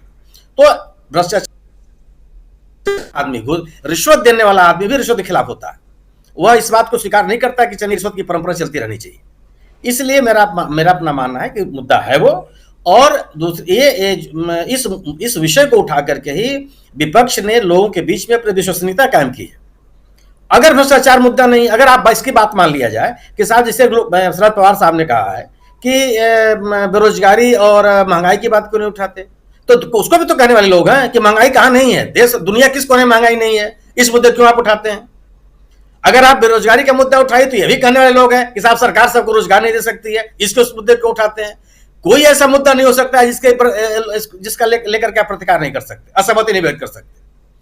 लेकिन ये सभी मुद्दे हैं और ये मुद्दे गंभीर हैं, और इसलिए भी गंभीर हैं कि अगर ये गंभीर न होते तो सरकार इस पर इतना चुप न रहती, उसको वह उलझती चली जा रही है। और अगर आप अपने जवाबदेही को तय नहीं करेंगे, जिन चीजों का जवाब आपको देना है, तो यह विषय उतना ही आपके लिए गंभीर होता चला जाएगा। आज जो विपक्ष के बारे में जो चर्चा हो रही है, जो लोग विश्वास के साथ विश्वास कर रहे हैं और जो लोग प्रतिबद्ध मतदाता नहीं है भारतीय जनता पार्टी चाहे किसी भी, वो अभी विपक्ष की बात करने लगे हैं, तो ये अनायास थोड़े है। और मुझे नहीं लगता, मैं बिल्कुल अभी भी मैं इस बात से सहमत हूं कि जो विपक्षी एकता है, यानी 2024 के लोकसभा के चुनाव में जो भारतीय जनता पार्टी के खिलाफ विभिन्न राज्यों में विभिन्न राजनीतिक दलों का गठबंधन की बात हो रही है, मुझे लगता है कि वह परवान चढ़ेगी, क्योंकि यह केवल ये कांग्रेस का, राहुल गांधी का, शरद पवार का विषय नहीं है। यह उन सभी राजनीतिक दलों के अस्तित्व का सवाल है। उनको भी यह लग रहा है कि आखिर देश में लोकतंत्र को बचाए रखने के लिए, संविधान की सुरक्षा के लिए, संघीय ढांचे को बनाए रखने के लिए, लोगों के मौलिक अधिकार और संवैधानिक अधिकारों की सुरक्षा के लिए, ये तमाम ऐसे मुद्दे हैं। ये सबसे बड़ा सवाल ये हो गया है कि आखिर इस देश में लोकतंत्र रहेगा कि नहीं रहेगा। अगर लोकतंत्र को हमको बचाए रखना है तो हमको अपने छोटी बड़े राजनीतिक हित हैं उनके साथ समझौते करने पड़ेंगे और एक दूसरे के साथ आना पड़ेगा। क्योंकि मुझे लगता है कि यह सभी राजनीतिक दलों के समझ में बात आ रही होगी कि कोई भी राजनीतिक दल अकेले अपनी भारतीय जनता पार्टी के साथ वो मुकाबला नहीं कर सकता जो उसको हराने के लिए आवश्यक है। लेकिन मिल करके कोई ऐसा राज्य नहीं है, कोई एक ऐसा राज्य नहीं है जहां भारतीय जनता पार्टी अपराजय है। निश्चित रूप से मैं गुजरात को थोड़ा सा उससे अलग करता हूं कि वहां भारतीय जनता पार्टी के खिलाफ कांग्रेस संगठनात्मक रूप से उतने मजबूत नहीं है। बाकी कोई ऐसा राज्य नहीं है जहां पे अगर कांग्रेस मजबूत नहीं है तो अन्य दल जो है बहुत मजबूती के साथ मौजूद है। और जो दल अब तक भारतीय जनता पार्टी के साथ खड़े हुए दिखाई पड़ रहे थे, उनको भी लगने लगा है कि हम बचेंगे कि नहीं बचेंगे, हमारा अस्तित्व बचेगा कि नहीं बचेगा, हमारा संगठन रहेगा कि नहीं रहेगा। तो मुद्दा किसी राजनीतिक दल से अलग, किसी राजनीतिक नेता से अलग यह विषय हो गया है कि इस देश में लोकतांत्रिक परंपराएं रहेंगी कि नहीं रहेंगी, अभिव्यक्ति की आजादी रहेगी कि नहीं रहेगी, लोगों को अपनी बात कहने का हक मिलेगा कि नहीं मिलेगा, संघीय ढांचे में राज्यों को अपनी बात कहने का उनका हक मिलेगा कि नहीं मिलेगा। ये बड़ी बात हो गई। और इस बातों में ये भ्रष्टाचार का मुद्दा इसलिए महत्वपूर्ण है और लोग इस मुद्दे को लेकर के सरकार के खिलाफ हमलावर हैं और सरकार को लेकर के उनके मन में अविश्वास की बात बनी है। जी बिल्कुल सही कह रहे हैं आप। गुजरात का नाम ले रहे थे। गुजरात याद कीजिए 2017 का चुनाव गुजरात का, उस समय ऐसा लग रहा था कि कांग्रेस की सरकार आ रही है। राहुल गांधी ने काफ़ी मेहनत भी की थी, जनेऊधारी राहुल गांधी उस समय अवतरित हुए थे। और उसके बाद से आप देखिए कि गुजरात में सरकार नहीं आ पाई। उस समय बहुत अच्छी तिकड़ी थी वहाँ पे, हार्दिक पटेल भी थे। आज हार्दिक पटेल कहाँ हैं पता नहीं, लेकिन अब इस बार कांग्रेस उस हिसाब से चुनाव लड़ी ही नहीं, या कहें तो कांग्रेस का जो संगठन है वो उतनी मजबूती के साथ लड़ता हुआ दिखाई ही नहीं दिया। तो इसलिए कोई भी, चाहे गुजरात हो या कोई दूसरा राज्य हो, कहीं भी अपराजय अगर मान लिया जाए किसी भी एक दल को, मैं बीजेपी की ही बात नहीं कर रहा हूं, जहां आज कांग्रेस है, जैसे छत्तीसगढ़ में क्या कांग्रेस अपराजय है? पूरा अब लाइफ लॉन्ग कांग्रेस ही रहेगी? ऐसा नहीं। तो इसलिए आपको मेहनत करनी होगी। जो मेहनत कर रहे हैं धरातल पे वो आगे बढ़ रहे हैं और बीजेपी भी अपराजय नहीं है, लेकिन मुद्दे आप कहां तक कैसे जड़ों तक पहुंचा रहे हैं ये हम समझने की कोशिश करते हैं इस कार्यक्रम के जरिए। और आज जो मुद्दा आया है, सबसे बड़ी बात यह है कि एक तरफ राहुल गांधी हैं जो अडानी के नाम पर, लेकिन जरा आना चाहता हूं दीपक जी आपके पास। दीपक जी, फिर आता हूं अमलेंदु जी। एक बड़ा थोड़ा सा अलग टाइप का सवाल आपके पास लेके आ रहा हूं कि कल इंटरव्यू देते हैं शरद पवार साहब अडानी के मामले पे और कहीं ना कहीं जेपीसी से पिंड छुड़ाने की कोशिश करते हैं। दूसरों की छुड़ाए ना छुड़ाए, लेकिन अपना वो तो छुड़ाने की कोशिश कर ही रहे हैं, ऐसा सुनने में आ रहा है जैसा वो कह रहे हैं। लेकिन दूसरी तरफ आज जब राहुल गांधी ट्वीट करते हैं, जो हम 2 बार दिखा चुके आप लोगों के सामने, जिसमें अडानी को फिर से लेके आ रहे हैं सामने, तो क्या यहां एक मैसेज देने की कोशिश राहुल गांधी ने शरद पवार को भी की है कि आप मानिए ना मानिए, लेकिन मैं वहीं पर हूं जहां से मैंने बात 7 फरवरी 2023 को संसद के अंदर जहां शुरुआत की थी, जिसकी परिणति यह है कि मुझे आज संसद से बाहर कर दिया गया। अब 22 तारीख तक उनको घर भी छोड़ना है, मतलब घर से भी बाहर होना होगा। क्या ये एक मैसेज देने की कोशिश न सिर्फ शरद पवार को, उन दूसरे नेताओं को भी कि आप हमारे साथ रहें ना रहें, लेकिन ये मामला बहुत बड़ा है और अडानी के मामले पर मैं अडिग हूं, मैं यहां पर कोट कर रहा हूं राहुल गांधी के लिए? देखिए, शरद पवार के बयान के ऊपर जो संजय राउत ने जो कहा है उसकी बात एक तरफ छोड़ दी जाए, इसलिए कि वो यही कहेंगे कि विपक्षी एकता पर इसका कोई बहुत फर्क नहीं पड़ेगा। लेकिन अगर हम शरद पवार जी का ये जो बयान है, मेरी व्यक्तिगत राय ये है कि ये बयान ऐसे जंक्चर पर, ऐसे इस बिंदु पर उनका ये बयान जो है, मैं उसको थोड़ा सा दुर्भाग्यपूर्ण और अवांछनीय मानता हूं। उसके 1-2 कारण है। इस कारण क्या हो, उसके पहले मैं आपको शरद पवार की स्थिति जो है उसके बारे में छोटा सा आपको एक पुराना ऐतिहासिक संदर्भ ये देना चाहता हूं कि 1815 में जब नेपोलियन बोनापार्ट को सेंट हेलेना में भेजा गया कैद करके, क्योंकि वो युद्ध हार गए थे, तो उन्होंने कहते हैं कि बहुत दिनों तक अपने सम्राट की पोशाक को उतारा ही नहीं था, वो काफी गंदी हो गई थी, खराब हो रही थी। तो उनको जब कहा गया भाई कि देखिए आपको नई पोशाक पहननी चाहिए, तो उन्होंने कहा देखिए ये पोशाक जो है जितनी भी गंदी हो गई है, फट गई है, लेकिन ये एक सम्राट की पोशाक है और मैं आपके नए कपड़ों को पहनूंगा तो एक कैदी की पोशाक होगी, मैं इस पोशाक को नहीं पहन सकता और मैं सम्राट की ही पोशाक को पहन कर रखूंगा। शरद पवार की जो स्थिति है, क्योंकि महाराष्ट्र में राजनीति करते हुए मैंने शरद पवार जी के काम को बड़े नजदीक से देखा है और मैंने उनकी विश्वसनीयता को हमेशा संदेहास्पद दृष्टि से देखा है, क्योंकि उन्होंने इसके लिए वो खुद जिम्मेदार है। उनका आप अगर 50 साल 60 साल की जो राजनीतिक उनका जो करियर है उसमें आप देखें, सबसे पहली बार वो मुख्यमंत्री बने थे तो उन्होंने अपने मेंटर यशवंतराव चौहान को ही धोखा देकर वो मुख्यमंत्री बने थे। अवांछनीय इसलिए कि ऐसी अनेक चीजें जो उन्होंने की जिसकी कोई जरूरत नहीं थी। दूसरी बार जो उन्होंने नरसिम्हा राव के साथ प्रधानमंत्री बनने का जो कंपटीशन किया, याद कीजिए जब इनकी मृत्यु हो गई थी राजीव गांधी की, और नरसिम्हा राव जिस समय बने थे उस समय बड़ी भागदौड़ थी कि कौन प्रधानमंत्री बने, और उसके बाद कहते हैं कि उन्होंने नरसिम्हा राव ने उनको पछाड़ दिया था।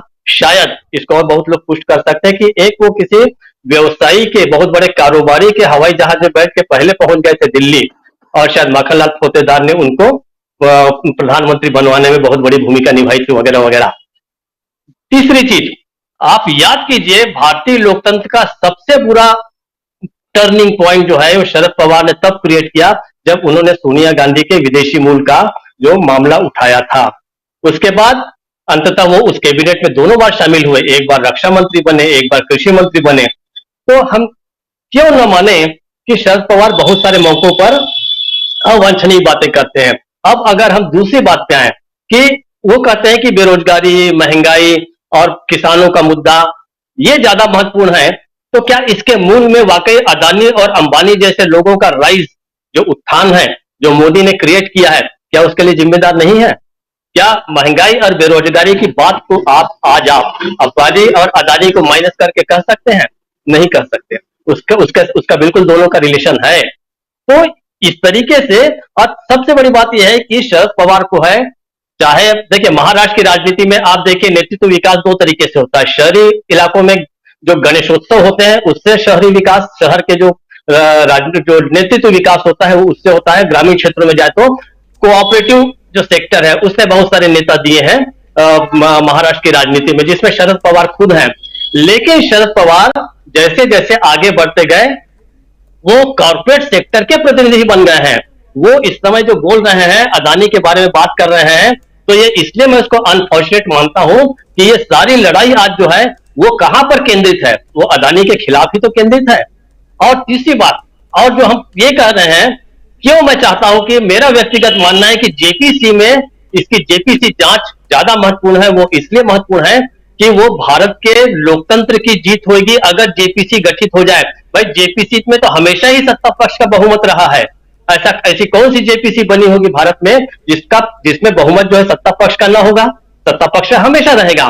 लेकिन इसके बाद भी अगर जेपीसी बनाने में विपक्ष जो है या राहुल गांधी है या जो कांग्रेस है वो सफल हो जाती है, तो आप ये सोचिए कि प्रतिरोध की जो राजनीति है उसको कितनी बड़ी ताकत मिलेगी। ये मेरे लिए बहुत दुर्भाग्यपूर्ण होगा कि जेपीसी की बजाय इसकी जांच जो है कोई कोर्ट करे। उससे भी और ज्यादा दुर्भाग्यपूर्ण होगा कि ये मामला कहीं विदेश में तय हो। विदेश में ही अगर सब कुछ तय होना है तो हमारी संप्रभुता का क्या होगा, हमारी अपने लोकतंत्र का क्या होगा, हमारी संसद कैसे अप्रासंगिक हो जाए। मैं तो आज भी अगर कहा जाए कि ये तीनों मामले में कहां पे तय होना चाहिए, तो मैं इंटरनेशनल कोर्ट को नकार दूंगा, मैं सुप्रीम कोर्ट को नकार दूंगा।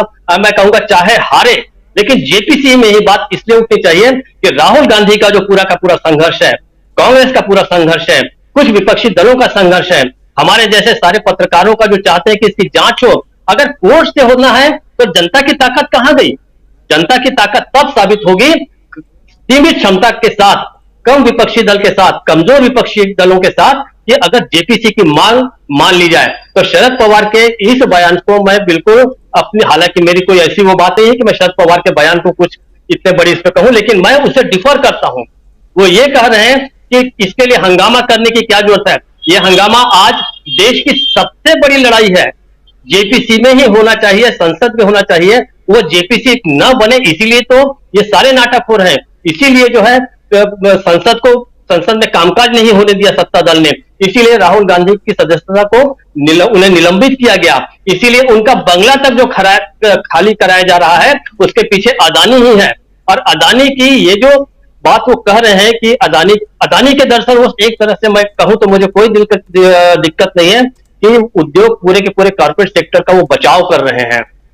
तो ये मेरा ऐसा मानना है कि ये बड़ा अवांछनीय और दुर्भाग्यजनक है। ये मेरा एक अलग से विचार हो सकता है और इसका विपक्षी एकता पे असर पड़े या ना पड़े ये मेरे लिए बहुत ज्यादा मायने नहीं रखता। राजीव जी, बहुत बड़ी बात आप कह रहे हैं, लेकिन जेपीसी के साथ में एक कहें तो एक ऐसी चीज जुड़ी हुई है। दो जेपीसी के बारे में तो जहां तक ध्यान आ रहा है, एक राजीव गांधी के समय बोफोर्स के मामले में जेपीसी और दूसरा इधर अटल बिहारी वाजपेयी के समय में जेपीसी, और दोनों जेपीसी गठन के बाद दोनों सरकारें चली गई थी। तो कहीं डर ये हो कि यहाँ जेपीसी का गठन कर दें और हमारी सरकार भी ना चली जाए। एक मिथ जो है बना हुआ रहता है, वो बना हुआ कहीं ना रहे, तो ये भी है। और शायद शरद पवार साहब चाह रहे हो कि जेपीसी को किनारे रखो और जो कुछ है अभी थोड़ा धंधे की बात कर लें।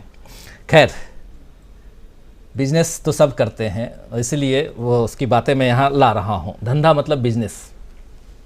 हमारे साथ जुड़ गए हैं अजय शुक्ला जी, वरिष्ठ पत्रकार हमारे साथ। अजय जी, आपका स्वागत करता हूँ इस कार्यक्रम में। अजय जी, हम लोग बात कर रहे हैं, आप देख भी रहे होंगे, अदानी पर फिर संग्राम और राहुल का जोरदार प्रहार। दो अलग अलग बातें हैं लेकिन बहुत महत्वपूर्ण है। संग्राम ये है अदानी पे कि ये क्या बोलूं, मैं तो ये कह रहा हूं कि पिछले कई साल से अदानी के मामले को लेकर राहुल गांधी बात कर ही रहे हैं, लेकिन वो मामला अब धीरे धीरे धीरे धीरे जो है आगे बढ़ चुका है। हमारे साथ जुड़े हुए थे अभी प्रोफेसर अखिल स्वामी जी भी, और शायद थोड़ी देर बाद और फिर से आ जाएं, तो जुड़े हुए शायद कैमरा उनका वो हो गया है लाइट के कारण या जैसे भी जुड़े हुए हैं वो बताया जा रहा है मुझे। अखिल स्वामी जी अभी कह रहे थे कि कुछ दिन बाद यानी 15 दिन बाद आप देखेंगे कि अदानी का मामला हिंदुस्तान ही नहीं विदेशों से इतनी गंभीरता के साथ ये मामला सामने आएगा कि हम लोगों को भी एक नहीं 3-3 बार लाइव करने के लिए मजबूर होना होगा और इस मसले को आगे अपने दर्शकों के बीच पहुँचाने के लिए। आपसे समझना चाहता हूं सबसे पहली बात ये कि क्या इस वक्त शरद पवार अडानी के मामले पे जो भी बयान दे करके अभी कल से दे रहे हैं और आज उन्हें सफाई भी देनी पड़ी, तो ये जो बयान दे रहे हैं क्या इस मामले में शरद पवार खुद फंसते हुए नजर आ रहे हैं? पहली बात। दूसरी बात ये कि राहुल गांधी जिस प्रकार आज एक नहीं 5-5 नेताओं को अडानी का जो पजल है वो बना करके लेके आए थे, जिसमें पहला नाम से लेकर के एक बार फिर से ले आइए उनके राहुल गांधी के ट्वीट को, तो उसमें देख लेंगे आप कि गुलाम नबी आज़ाद साहब अभी फिर से हर चैनल पे इंटरव्यू देते हुए नजर आ रहे हैं। तो गुलाम नबी आज़ाद हैं, सिंधिया साहब जो हैं अभी 2 दिन पहले 3 दिन पहले जोरदार हमला करते हुए नजर आए राहुल गांधी पे। किरण रेड्डी साहब पहले छोड़ चुके हैं राहुल गांधी का साथ और 2 महीने बाद हाथ पकड़ते हुए नजर आए बीजेपी का।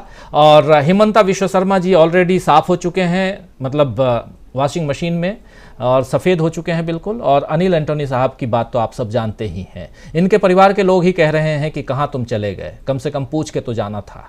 तो ये 5 लोग, और इन 5 में से खासकर 2 लोग तो हमलावर आज नज़र आ रहे थे। अनिल एंटोनी कह रहे थे कि क्या ये सोशल मीडिया सेल की तरह, ट्रोल आर्मी की तरह राहुल गांधी ट्वीट कर रहे हैं, और उधर हिमंता विश्व शर्मा ने देख लेने की बात कह डाली है कि देख लेंगे तुमको कोर्ट में, और कोर्ट में वहाँ बोफोर्स की बात भी आएगी और वहाँ बात आएगी नेशनल हेराल्ड की भी।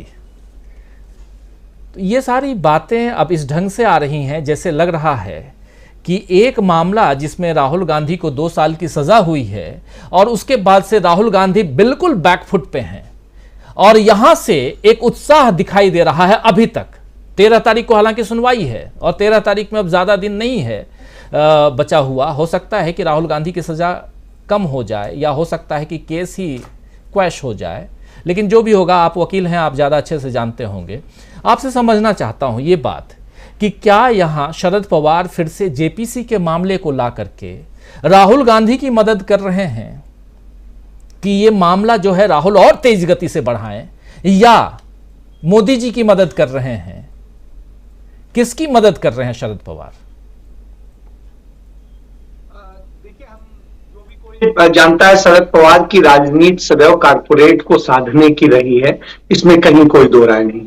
जब वो कृषि मंत्री थे तो आपको याद होगा एग्रीकल्चर से रिलेटेड जो कानून नरेंद्र मोदी लेके आए, जिसको लेके बार बार प्रचार भी किया जाता रहा है तमाम सारे कांग्रेस विरोधियों द्वारा, तो उस समय भी शरद पवार ने उसे लाने की कोशिश की थी। लेकिन ये अच्छा है कि तत्कालीन कांग्रेस हाईकमान और राहुल गांधी समेत तमाम सारे लोगों ने इसका विरोध किया, और नतीजा ये हुआ कि ये नहीं ला सके थे। तो इससे आप ये समझिए, क्योंकि यदि आप एडीआर की रिपोर्ट देखें तो सबसे ज्यादा जो ये कारपोरेट फंडिंग होती है किन दलों को होती है, यदि आप ये देखेंगे तो कांग्रेस से ज्यादा शरद पवार की पार्टी एनसीपी को होती है, कांग्रेस से ज्यादा टीएमसी को होती है, कांग्रेस से ज्यादा आम आदमी पार्टी को। तो इस तरह की स्थितियां हैं और भी है। तो ये सारी चीजें बताती हैं कि किस तरीके से उनकी जो फंडिंग है और सारी चीजें हैं वो कहां से चलती हैं। इसलिए उसके प्रति एक बयान देना, बोलना या कुछ करना, उनको वफादारी दिखाना, ये कहीं ना कहीं जरूरी बन जाता है उनके लिए, क्योंकि भविष्य में उन्हें उससे बेनिफिट लेना है, चुनाव में भी फायदे लेने हैं और चीजें लेनी है, तो वो वफादारी उन्हें दिखानी पड़ेगी। तो शायद ये उसका एक हिस्सा था। दूसरी चीज ये है कि इससे मैं नहीं समझता हूं कि विपक्षी एकता पर कोई बहुत बड़ा फर्क आएगा, क्योंकि अंततः चुनाव तो जनता के बीच में लड़ा जाता है। और एक और चीज महाराष्ट्र के लोग बता देंगे कि महाराष्ट्र में कोई शरद पवार को बहुत विश्वसनीय चेहरा नहीं माना जाता है। यदि उन्होंने महाअघाड़ी की सरकार बनवाई तो ये उनकी मजबूरी थी, कांग्रेस की मजबूरी नहीं थी, क्योंकि कांग्रेस के बिना सरकार नहीं बन सकती थी, इसलिए कांग्रेस को साथ लाया गया। यदि बन सकती होती तो कांग्रेस को नहीं लाते। तो यह भी जान लीजिए, इसलिए यह सारी चीजें सामने हैं। फिर राष्ट्रीय परिदृश्य में यदि लड़ना है तो आपको किसी एक पाले में खड़ा होना होगा, या तो आप कांग्रेस के साथ खड़े होइए या भारतीय जनता पार्टी के साथ खड़े होइए। अब जब आप स्टेट में अपना वर्चस्व बनाए रखने के लिए लड़ाई लड़ रहे हैं और सारी चीजें लड़ रहे हैं, तो उस स्थिति में आपको भारतीय जनता पार्टी से लड़ना पड़ेगा, क्योंकि यदि आप भारतीय जनता पार्टी के साथ खड़े हो जाएंगे तो जहां आप हैं वहां आधे हो जाएंगे, क्योंकि आपके साथ में वह वोटर बहुत है जो वोटर भारतीय जनता पार्टी को पसंद नहीं करता है। तो ऐसी स्थिति में बहुत सारी दिक्कतें हैं, इसलिए वो बाहर नहीं जा सकते। लेकिन जहां वो जा सकते हैं वो जाते हैं। देखिए, वो नागालैंड में गए और वहां पर भारतीय जनता पार्टी की सरकार में हिस्सेदार बन गए। इसके बाद में इसी तरीके से तमाम जगह पे तमाम चीजें, उनकी नीतियां होती हैं। उनके अपने भतीजे हैं, उनको बचाने के लिए किस तरीके से क्या क्या स्वांग रचे गए, क्या हुआ, हम सब ने देखा है। तो वो सब चीजें हमारे सामने है। ऐसी स्थिति में हम समझ सकते हैं कि शरद पवार की ये मजबूरी थी इस तरह का बयान देने के लिए, वो उन्होंने दिया। अब वो अपने आप को बचाने की बात कर रहे हैं, लेकिन इन सब स्थितियों से फायदा किसे हो रहा है? फायदा अंततः कांग्रेस को हो रहा है। यह संदेश जा रहा है कि वास्तव में यदि कोई लड़ सकता है, लड़ रहा है, जो न अडानी से डर रहा है, न मोदी से डर रहा है, न उनकी ईडी से डर रहा है, न सीबीआई से डर रहा है, तो वो कौन? तो राहुल गांधी है। तो यह एक बड़ा संदेश जाता है, और यह जा रहा है कि वो आदमी रुक नहीं रहा है, चाहे साथी साथ रहे या न रहे, कोई नाराज हो या न हो, वो अपनी बात पे टिके रहे। सावरकर की बात रही तो सावरकर पे वो भारत जोड़ो यात्रा में भी बोलते रहे और अब तक बोलते रहे, वो उससे डिगे नहीं, और जब जब मौका आएगा फिर बोलेंगे। ठीक है, वो थोड़ी देर का क्लैश दिखाया जाएगा, वो भी अपनी, भाई देखिए उनकी भी मजबूरी है क्षेत्रीय, वो अपने ढंग से चलेंगे, तो वो सारी चीजें आती जाती रहेंगी। लेकिन वास्तविकता यही है कि यह बड़ी लड़ाई है, और बड़ी लड़ाई लड़ने के लिए आपको इस तरीके से, तो राहुल गांधी ने तो लकीर खींच दी, जिसमें जो क्षमता हो वो कर ले, वो तो सबको एक्सपोज कर रहे हैं। और जैसा अभी आपने उनके पजल का दिखा करके बताया, हेमंत बिस्वा शर्मा क्या बताएंगे, किस आधार पे? यदि वो अदालत चले जाते हैं, डिफेमेशन एक करके, तो देखें उनकी वहां पूरी तरीके से कपड़े उतर जाएंगे। क्यों उतर जाएंगे?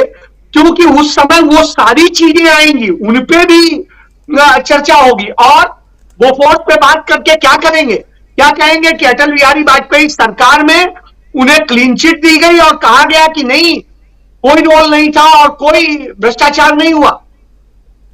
250 करोड़ रुपया खर्च करके 64 करोड़ की दलाली लेने के आरोप पे को प्रूव करने के लिए सीबीआई ने 250 करोड़ खर्च किए। इसके अलावा अदर्स प्रोसेस में जो खर्च हुए वो अलग है। तो इतना रुपया खर्च करने के बाद आपने क्या बताया कि साहब वो निर्दोष है। 2G स्कैम पे क्या बोलेंगे कि अदालत ने लिखा है कि 10 दिन हमने स्पेशल जुडिशियल पावर का इस्तेमाल करते हुए कहा कि आप कोई एविडेंस ले आइए, हम उसे भी एक्सेप्ट कर लेंगे, जो कि केस की सारी सुनवाई के बाद में नहीं किया जाता है। एक्स्ट्रा पावर इस्तेमाल किया, उसके बावजूद आप कोई सबूत नहीं दे सके। कोयला स्कैम में आप क्या कहेंगे कि आप एक बार भी कांग्रेस के किसी नेता को कटघरे में नहीं खड़ा कर सके, और इससे, और ये सारे जजमेंट नरेंद्र मोदी सरकार में हुए, इनकी बहस और सुनवाई नरेंद्र मोदी सरकार में हुई है। इसके बाद में दिल्ली में जो आप कहा करते थे कॉमनवेल्थ, आज तक कहां है? तो कमोबेश रेल गेट सारे मामले में सुनवाई हुई, और सब में कांग्रेस को क्लीन चिट मिली है इन्हीं के शासनकाल में। और कॉमनवेल्थ का तो बताऊं, कॉमनवेल्थ के दौरान जो उस समय लोक निर्माण के प्रमुख सचिव थे के शर्मा, उन्हें नरेंद्र मोदी ने खासकर दिल्ली का चीफ सेक्रेटरी बनाया, और उसके बाद में गवर्नमेंट ऑफ इंडिया में सेक्रेटरी बनाया, और उसके बाद में जब वो रिटायर हो गए तो उन्हें ले जाके जम्मू कश्मीर में पहले एडवाइजर बनाया, उसका गवर्नर का, एलजी का, जो उस समय गवर्नर था, गवर्नर का, और फिर उसके बाद में वहां पर उन्हें मुख्य चुनाव अधिकारी, चुनाव आयुक्त बनाया है राज्य का। तो आप इससे समझ सकते हैं कि आप किस चीज को कहना चाहते हैं। तो ये सारी चीजें जब सामने आती हैं तो आता है कि यदि भ्रष्टाचार हुआ था तो इसका मतलब है सबसे बड़ी भ्रष्टाचारी तो भारतीय जनता पार्टी है, नरेंद्र मोदी है, जिन्होंने इन सारे भ्रष्टाचारियों को बचा दिया, और यदि नहीं है तो फिर आप माफी मांगिए। तो उनके पास तो कुछ नहीं, लेकिन कांग्रेस के पास कहने के लिए, आप बताइए किस बात पे कहेंगे? नेशनल हेराल्ड जो पंडित नेहरू का ही खड़ा किया हुआ अखबार था, और उसमें 1 रुपए का ट्रांजैक्शन नहीं है, 1 रुपए का संपत्ति ट्रांसफर नहीं है, और उस मामले में मनी लॉन्ड्रिंग आपने कर तो लिया। 5 दिन राहुल गांधी से 55 घंटे पूछताछ कर ली, सोनिया जी से कर ली, सब कुछ कर लिया। उसके पहले आप ही उस केस में क्लीन चिट दे चुके थे, सारी चीजें सामने। अब आप क्या कहेंगे? और यदि है तो राहुल गांधी तो कह रहे हैं मुझे जेल में डाल दो, मैं तो नहीं परवाह कर रहा। तो यह इस बात का सबूत है कि भ्रष्ट कौन है और कौन पूंजी से पोषित है। राहुल गांधी ने यह भी स्पष्ट किया, वो किसी के विरोधी नहीं है, वो पूंजीपतियों के भी विरोधी नहीं है, लेकिन मोनोपोली के खिलाफ है, वो उस क्रोनी कैपिटल के खिलाफ है जो दूसरों का हक मारता है, गरीबों का हक मारता है, लूट करता है। तो वो इस लूट के खिलाफ है, ना कि किसी के खिलाफ है।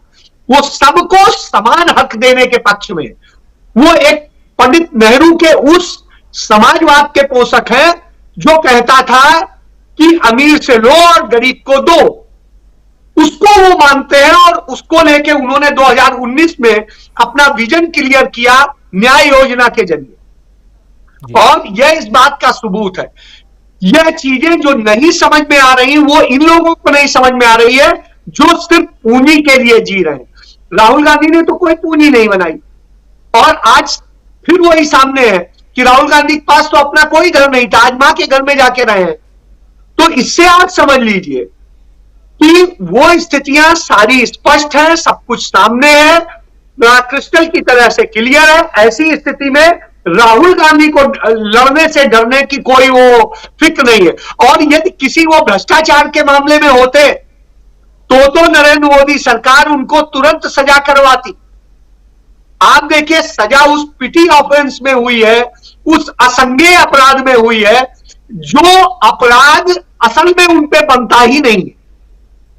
तो यह बात साबित करता है कि इनके पास कुछ बचा ही नहीं है, इसलिए इस तरह की बातें करते हैं। जी बिल्कुल बिल्कुल बिल्कुल, बहुत सही बात आप कह रहे हैं, बहुत सारी बातें हम कर रहे हैं। और शरद पवार से इतर बात हम जरा समझने की कोशिश करते हैं कि राहुल गांधी ने क्या अदानी के मामले को एक मुद्दा बना दिया है। जरा इसके इर्द गिर्द ही समझने की कोशिश और लगातार कर भी रहे हैं, बात कर भी रहे हैं, उसी दिशा में बात कर रहे हैं। आना चाहता हूं अमलेंदु उपाध्याय जी, क्या ये एक मुद्दा बन गया अदानी का मामला जो है? शरद पवार साहब तो कह रहे हैं कि महंगाई, बेरोजगारी, किसानों की बात कीजिए, कहां आप अदानी के पीछे लगे हुए हैं। लेकिन क्या अदानी का मामला इन सब मामलों से जुड़ा हुआ नहीं है? यह भी तो एक बड़ा सवाल है, जरा बताइए। देखिए राजीव जी, एक तो शरद पवार जी जो कह रहे हैं उसको बड़े परिप्रेक्ष्य में समझने की आवश्यकता है। मुझको लगता है शरद पवार कह रहे हैं कि जेपीसी में चूंकि भारतीय जनता पार्टी का बहुमत होगा, इसलिए वो जेपीसी जांच होने ही नहीं देगी और फैसला जो अडानी के पक्ष में आएगा, इसलिए वो जेपीसी नहीं चाहते हैं। वो ये नहीं कह रहे कि अडानी बेदाग है, वो कह रहे हैं इसकी जांच होनी चाहिए। यानी इस मसले पे वो राहुल गांधी के साथ है कि मामले की जांच होनी चाहिए। अडानी को वो बरी नहीं कर रहे किसी भी तरीके से, वो कह रहे हैं इसकी जांच होनी चाहिए। क्योंकि आरोप लगे हैं अडानी के ऊपर, तो इसकी जांच होनी चाहिए। मैं तो उनके बयान को इसी तरीके से देखता हूं, बाकी कोई जो है वो किसी तरीके से देख रहा हो। तो ये उनकी बात जो एकदम स्पष्ट है कि इस मसले पे जांच होनी चाहिए। वो जेपीसी नहीं चाहते हैं, वो सुप्रीम कोर्ट की कमेटी चाहती है, वो एक अलग का मसला है कि कौन क्या चाहता है क्या नहीं चाहता है, लेकिन वो चाहते हैं कि इसकी जांच हो, इतना तो वो तय है। दूसरा ये मुद्दा तो बन चुका राजीव जी, राहुल गांधी जिस तरीके से उसको उठा रहे हैं और 19 विपक्षी दल जो हैं वो जब इस मुद्दे पे एक साथ है, मुद्दा तो बन चुका, अब कोई इसे बढ़ाने की आवश्यकता नहीं है ना कोई कहीं और लेके जाएगा इसको, मुद्दा बन चुका है। और भारतीय जनता पार्टी जिस तरीके से इस पर रिएक्ट करती है तो मुद्दा और तो बनता जा रहा है अपने आप हर तरीके से। अब प्रधानमंत्री कुछ भी भाषण देते हैं, प्रधानमंत्री को तो जो भी भाषण देना है उनके पास समय है काफी भाषण देने के लिए, 1-1 घंटा 2-2 घंटा वो बोलते हैं, 18 घंटे काम करते हैं, उसमें से 2-2 घंटा तो एक दिन भाषण देते हैं वो, एक किसी दिन 3 भाषण भी दे लेते हैं, तो 6 घंटा बोल लेते हैं, 18 घंटे काम करते हैं उसमें से। तो वो तो उनका समय है तो अपना बोलते हैं, अपना बोलते रहते हैं, कुछ भी बोल रहे हैं। क्योंकि मन की बातें ऐसी की जाती हैं, मोनो डायलॉग चलता रहता है। लेकिन ये मुद्दा बन चुका है और भारतीय जनता पार्टी को इस सारे मुद्दों के जवाब जनता को देने होंगे। निश्चित तौर पर जो शरद पवार साहब कह रहे हैं कि महंगाई मुद्दा है और बेरोजगारी मुद्दा है, यानी इस मुद्दे पे भी वो भारतीय जनता पार्टी की सरकार पे हमला ही कर रहे हैं। शरद पवार ही कह रहे हैं कि मुद्दा जो है वो महंगाई भी है और बेरोजगारी भी मुद्दा है। वो इससे इनकार नहीं कर रहे हैं कि महंगाई और बेरोजगारी कोई मुद्दा ही नहीं है, वो कह रहे हैं ये मुद्दा है। तो राहुल गांधी भी इसको कह रहे हैं, तमाम विपक्ष भी इस बात को कह रहा है कि महंगाई और बेरोजगारी मुद्दा है, और भारतीय जनता पार्टी कह रही है ये कोई मुद्दा ही नहीं है क्योंकि सब कुछ चंगा सी। प्रधानमंत्री तो अमेरिका तक भी बोल के आ गए कि सब कुछ चंगा सी, तो मुद्दा ही नहीं है। महंगाई तो जो अब किसी को परेशानी नहीं करती है, तो भजाई हो गई है महंगाई, तो कांग्रेस के समय हुआ करती थी टाइम, अब तो महंगाई बहुत अच्छी चीज है, स्वागत किया जाना चाहिए महंगाई का। तो ये मुद्दा बन चुका है और किसी भी हाल में अब ये मुद्दा पीछे हटने वाला नहीं है। लगातार इस पर चीजें आगे बढ़े, जैसे कह रहे थे कि अंतरराष्ट्रीय चीजें आएंगी, हम लोगों ने भी पहले कहा है कि इस पर अंतरराष्ट्रीय, क्योंकि ये मुद्दा जो है केवल भारत के अंदर नहीं है, क्योंकि जो छल हुआ है वो भारत के निवेशकों के साथ साथ जो है उन निवेशकों के साथ भी हुआ है जो बाहर के निवेशक थे। बड़ी पूंजी जो है बाहर के निवेशकों की लगी हुई है, उनका भी पैसा डूबा है। तो भारत के लोगों का पैसा तो जो है आप उस पर LIC पे दबाव डाल के, SBI पे दबाव डाल के, इनको कंगाल करके आप इस मुद्दे को खामोश कर सकते हैं। लेकिन अगर जॉर्ज सोरस का पैसा लगा हुआ है तो जॉर्ज सोरस को आप कैसे खामोश करेंगे देशद्रोही बता करके? सोरस को आप देशद्रोही रही तो देशद्रोही भाई भारत के लिए होगा देशद्रोही, वो तो भारत का है ही नहीं। वो उसका जब पैसा लगा हुआ है तो वो तो अपने पैसे का हिसाब मांगेगा, तो और लोग भी अपने पैसे का हिसाब मांगेंगे जिनका पैसा लगा हुआ है। तो ये चीजें अंतरराष्ट्रीय पे भी जाएंगी, निश्चित तौर पे चीजें यहाँ आएंगी, तो ये बड़ा एक मसला निश्चित तौर पे बनेगा। और सबसे बड़ी बात राजीव जी ये है कि राहुल गांधी जो बार कहते रहे और उन्होंने जो सवाल पूछा, जो महत्वपूर्ण सवाल था, ये था कि प्रधानमंत्री ये बताया कि अडानी जी आपके साथ कितनी विदेश यात्राओं पे गए। इसका जवाब तो दे देना चाहिए ना, अगर कोई आदमी आपके साथ गया है। सवाल ये नहीं उसको किस लिए लेके गए, इसलिए नहीं गए, ये पूछा ही नहीं आप किस लिए लेके गए, किस लिए, सिर्फ ये पूछा गया कि आप कितनी यात्राओं पे लेकर के गए। तो ये जवाब दे दीजिए आप कितनी यात्राओं पे ले गए, इससे जाता है, इसके जवाब देश को मिलना चाहिए कि आप कितनी यात्राओं पे। तो इसलिए ये मसले जो है निश्चित तौर पे अंतरराष्ट्रीय स्तर पर भी रहेंगे, और मुझे लगता है कि 2014 जो है इस अडानी के इर्द गिर्द निश्चित तौर पे घूमेगा, और जैसे जैसे समय बढ़ता जाएगा भारतीय जनता पार्टी इस अडानी के दलदल से जितना निकलने की कोशिश करेगी उतना इसमें फंसती जाएगी, इससे निकलना नहीं है जी, निकलना नहीं है। लेकिन ये अंतर्राष्ट्रीय मुद्दा जो है जिस बारे में प्रोफेसर अखिल स्वामी जी बोल रहे थे अभी अपने पहले वक्तव्य में, जरा प्रोफेसर अखिल स्वामी जी थोड़ा और समझाइए कि ये मुद्दा, और बहुत गंभीर बात आप कर रहे थे कि कैसे अब अपने यहाँ, और क्योंकि BBC का मामला आया था तो यहाँ देश में हंगामा मच गया था। BBC के यहाँ उनके दफ्तर में आप देखिए छापेमारी हो गई, IT का सर्वे, छापेमारी सही शब्द नहीं है क्योंकि उन लोगों ने सर्वे कहा था तो सर्वे हो गया। तो क्या ये अडानी का मामला उधर किस रूप में इसको, मतलब कैसे, मैं अभी थोड़ा सा समझ नहीं पा रहा हूँ, जब समझाइए इसको। नहीं, मैं राजीव जी एक चीज और जाता हूं आपको, थोड़ा विषय अलग है। वो ये है, मैं सोच रहा था ये परिवारवाद पे आजकल बहुत डिस्कशन होता है, तो मैं सुबह ये सोचा कि विश्व का सबसे अच्छा पिता कौन है। तो मैंने विचार किया कि इंदिरा गांधी मां थी, उन्होंने, राजीव गांधी तो पायलट थे, मजबूरी में उनको आना पड़ा। सोनिया गांधी खुद प्रधानमंत्री नहीं बनी और राहुल गांधी को भी बना दी, और बाद में मंत्री भी मनमोहन सिंह बनाना चाहते थे, नहीं बनाया। मुझे लगता है दुनिया का सबसे अच्छा अगर पिता कोई है तो वो माननीय अमित शाह हैं। आप ये सोचिए, जय शाह ने जो करीब 30-32 साल के मेरे ख्याल से हैं, टेक्सटिंग उन्होंने की है गुजरात की किसी यूनिवर्सिटी से, और 3-4 साल के बाद ही उन CCI का सेक्रेटरी बना दिया गया है।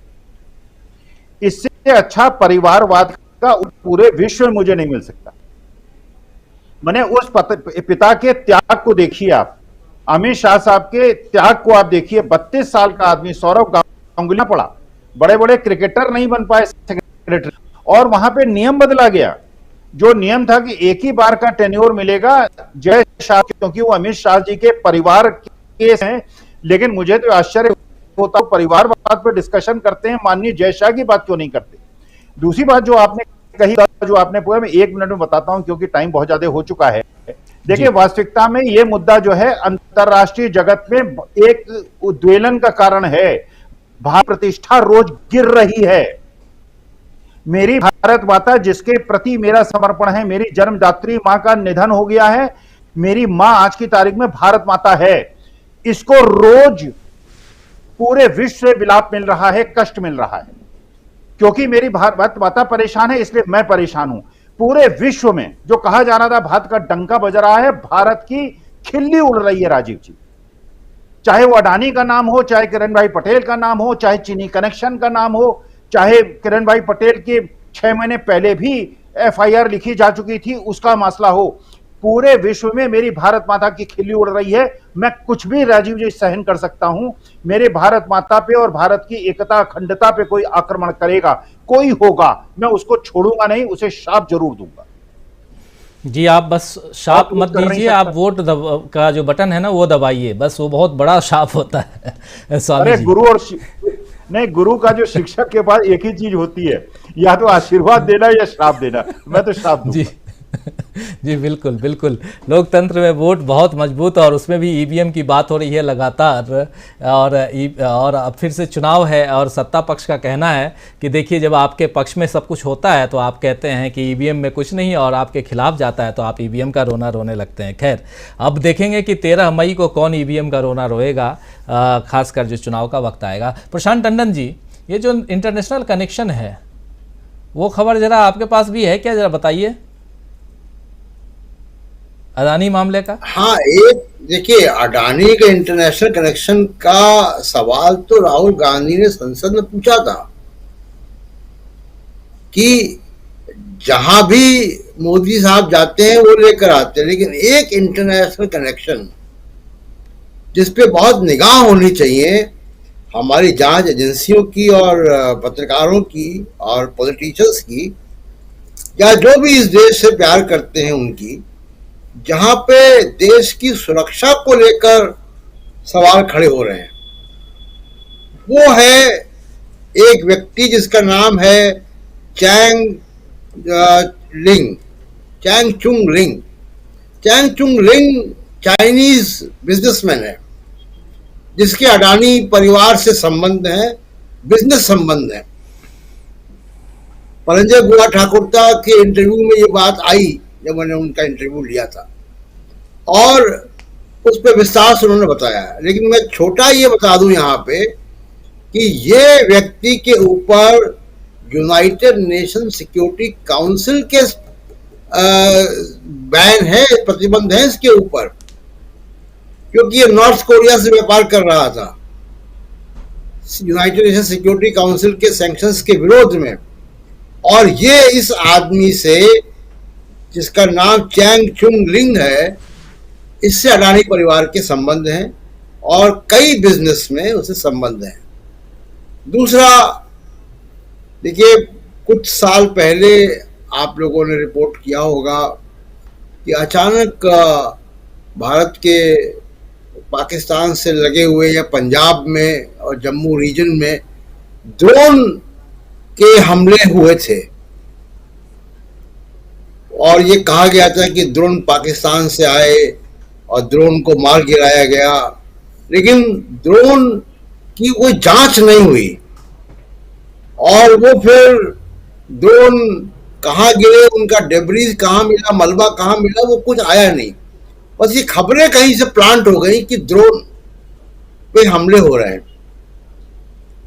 और उसके बाद एक जरूरत महसूस हुई कि भारत भी ड्रोन डिटेक्टिंग जो इक्विपमेंट है वो ले, और भारत भी ड्रोन बनाए।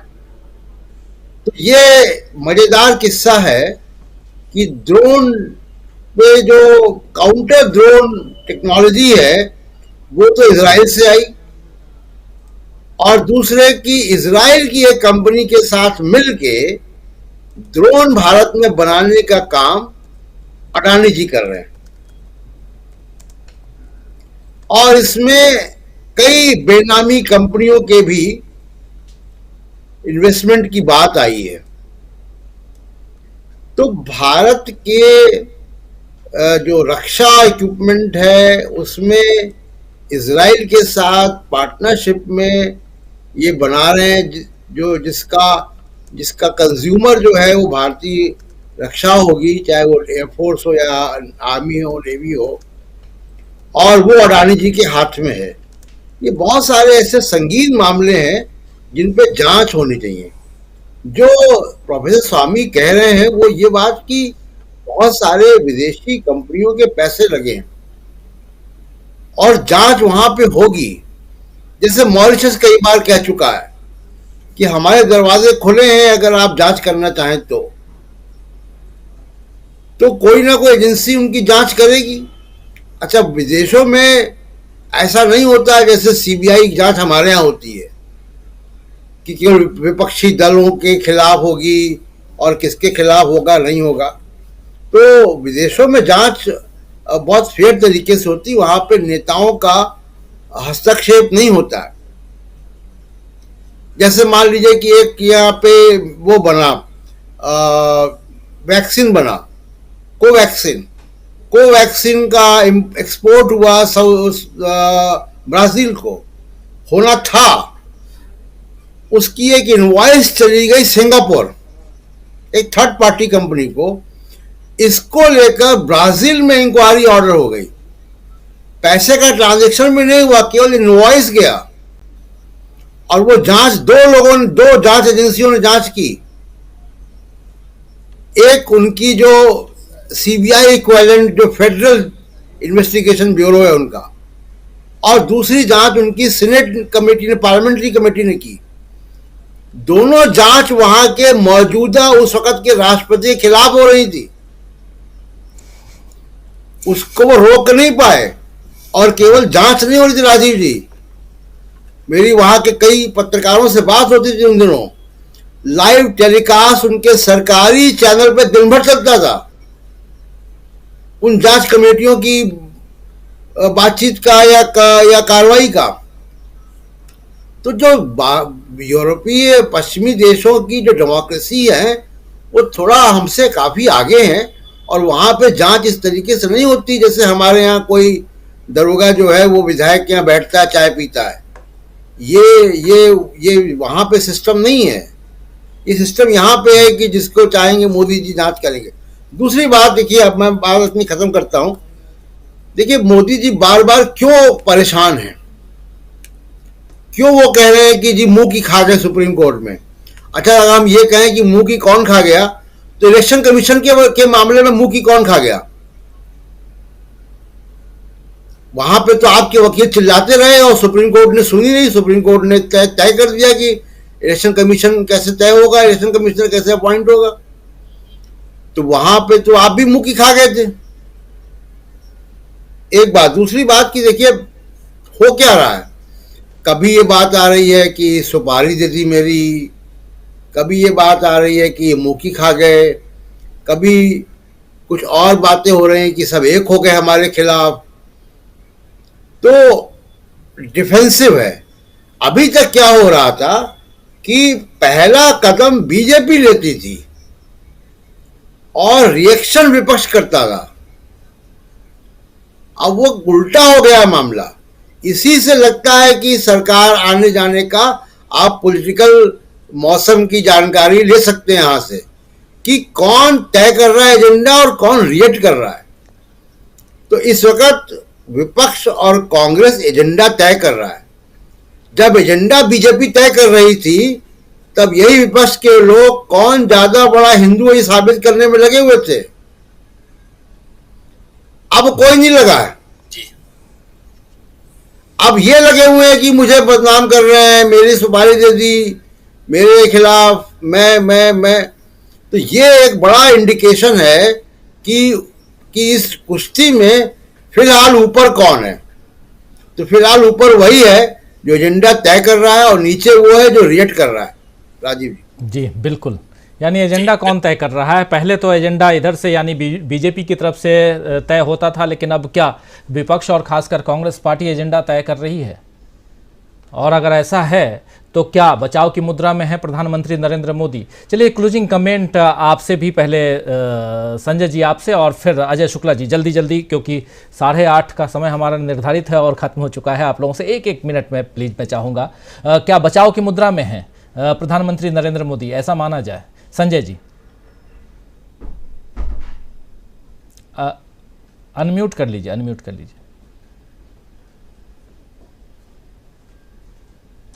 बिल्कुल जी। अडानी मामले में जो इन्होंने अभी तक ये पूरी क्रेडिबिलिटी भ्रष्टाचार के खिलाफ लड़ाई और काम करके बनाई थी, वो सब स्टेक पे है और बुरी तरह स्टेक पे है। जैसे कि अभी कहा अमलेंदु जी ने कि बहुत सामान्य सवाल है कि आप अडानी के साथ कितनी बार गए, आपके बाद कितनी बार गए, और ये 5 सवाल है और उसका जवाब नहीं दिया उन्होंने। जब सरकार बनी थी 2014 में और जब इन्होंने विदेश दौरों पर पत्रकारों को ले जाना बंद किया था तो बड़ा प्रचार किया गया था कि कांग्रेस वाले पत्रकारों को घुमाते थे और मोदी जी तो नहीं घुमा रहे हैं और मोदी जी के खिलाफ, मतलब मोदी जी को पॉजिटिव रिपोर्टिंग की चिंता नहीं है। तो पॉजिटिव रिपोर्टिंग का तो जो उन्होंने किया सो किया, लेकिन अब ये पता चल रहा है कि विदेशी दौरों पर पत्रकारों को क्यों नहीं ले जाया जाता है, और जहाज में सीटें खाली होती है तो 2-4 पत्रकारों को बैठा लेने में क्या दिक्कत थी? खबर तो आती थी, खबर तो देनी नहीं थी और खबर छिपानी थी। अगर पत्रकार गए होते तो अभी तक खबर आ गई होती कि किस किस दौरे में कौन कौन गया है, कहां कहां कब कब गया है। तो पत्रकारों को नहीं ले जाने का नुकसान था और भी पॉजिटिव ढंग से पेंट किया गया और सब कुछ किया गया।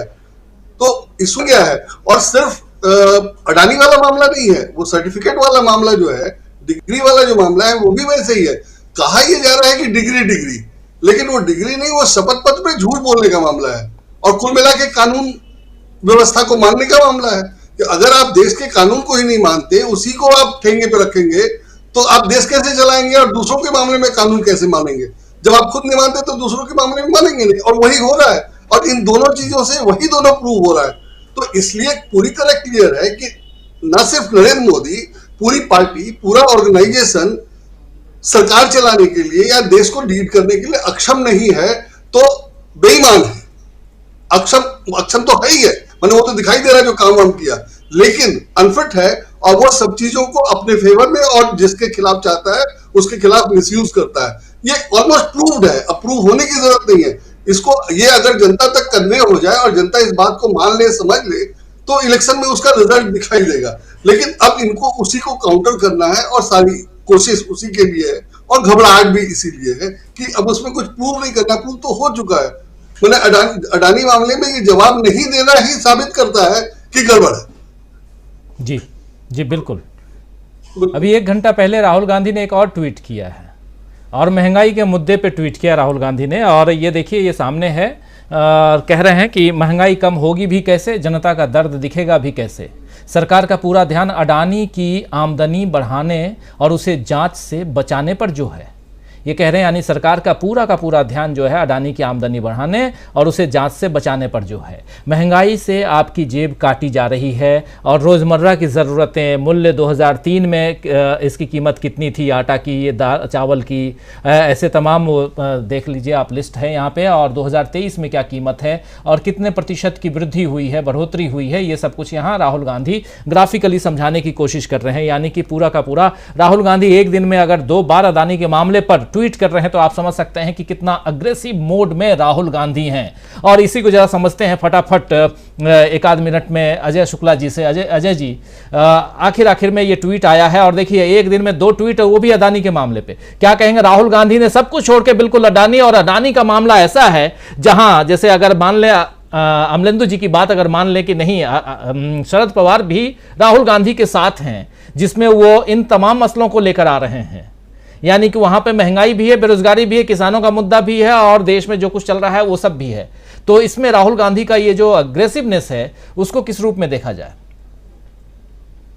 बिल्कुल यही मानना चाहिए कि राहुल गांधी अपने स्टैंड पे कायम है। वो किसी के बयान या किसी भी चीज से प्रभावित नहीं है। वो जिस मुद्दे को लेके चल रहे हैं उस मुद्दे पे वो अड़े हुए हैं। और उन्होंने क्रोनी कैपिटल्स के खिलाफ और जिस तरीके से पूरी तरीके से पूंजीवाद को स्थापित करने, देश की संपत्तियां कुछ चहेते पूंजीपतियों को सौंप देने और इन सब चीजों का जो खेल किया है, जिसका असर भारत के नागरिकों और उनके जीवन पर पड़ रहा है, आम लोगों का हक मार करके वो पैसा उन पूंजीपतियों को सौंपा जा रहा है, उनके तिजोरियां भरी जा रही, उन्हें दुनिया के सबसे बड़े अमीर बनाने की कोशिश की जा रही हो, तो यह सारी चीजें सामने आ जाती है। और ऐसी स्थिति में बिल्कुल स्पष्ट दिखाई देता है कि किस तरीके से नरेंद्र मोदी सरकार और क्या कर रही है, और राहुल गांधी उसे छोड़ने वाले नहीं। राहुल गांधी यदि छोड़ने वाले होते हैं, राहुल गांधी कहीं थोड़ा सा गड़बड़ होते, तो ये आम आदमी पार्टी भारतीय जनता पार्टी की सरकार, नरेंद्र मोदी की सरकार उन्हें बख्शती नहीं। लेकिन स्थिति यह है कि आज राहुल गांधी ये समझते हैं कि अब तुम जो कर सकते थे, तुम्हारी जितनी क्षमता थी तुमने कर लिया, अब इससे ज्यादा तुम्हारी औकात नहीं है। अब जो कुछ करना है वो जनता को करना है, और जनता आपको आपकी औकात बताएगी। और उसके लिए हमारी जो ड्यूटीज है एज ए विपक्षी नेता, सबसे बड़ी पार्टी के एक नेता के तौर पे, उस तौर पे मैं अपनी जिम्मेदारी निभाता रहूंगा। और राहुल गांधी ने अपनी प्रेस कॉन्फ्रेंस में भी ये बात क्लियर कर दी थी, आप मुझे मारो, आप मुझे जेल में डाल दो, आप मेरे को कुछ भी कहो, लेकिन मैं लड़ता रहूंगा, सच के लिए लड़ता रहूंगा, और ये जो चोरी की गई है इसको उठाता रहूंगा। क्योंकि इतना रुपया लूट करके जो लोग भाग गए हों या जो जमा हो और सरकार के मालिक बन के बैठे हों, उन्हें कैसे छोड़ा जा सकता है। तो वो जो पैसा ले जा रहे हैं वो किसी और का नहीं, इस देश के नागरिकों का है, इस देश के उन लोगों का है जो देश को बनाने में एक बड़ा योगदान करते हैं। तो राहुल गांधी उन्हीं मुद्दों को उठा रहे हैं, और जो महंगाई का मुद्दा उठाया है उससे जो उन्होंने को रिलेट किया है वो बिल्कुल सही है।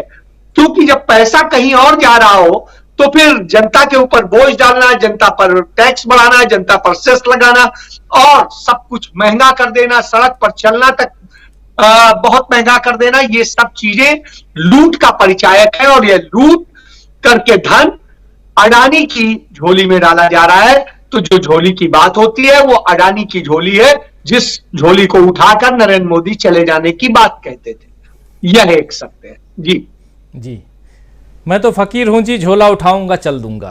खैर, तो प्रधानमंत्री नरेंद्र मोदी के बहुत सारे डायलॉग जो हैं वो बहुत दिनों तक याद रखे जाएंगे। बहुत अच्छे अच्छे डायलॉग हैं, आने वाला जो जनरेशन है वो भी याद रखेगा। बहुत धन्यवाद देता हूं आप सबको, प्रोफेसर अखिल स्वामी जी, प्रशांत टंडन जी, संजय जी, अजय शुक्ला जी, डॉक्टर दीपक पाचपोर जी, अमलेंदु उपाध्याय जी, और साथ में जुड़े थे सुनील शुक्ला जी। आप सबको बहुत शुक्रिया, बहुत धन्यवाद, आप लोग जुड़े रहे इस कार्यक्रम में, बहुत बहुत धन्यवाद। और आप तमाम साथी जो लगातार बने हुए हैं, अपनी बात, अपने विचार रख रहे हैं, और आप लोगों के कमेंट बहुत मज़ेदार, बहुत इन्फॉर्मेटिव होते हैं, मज़ेदार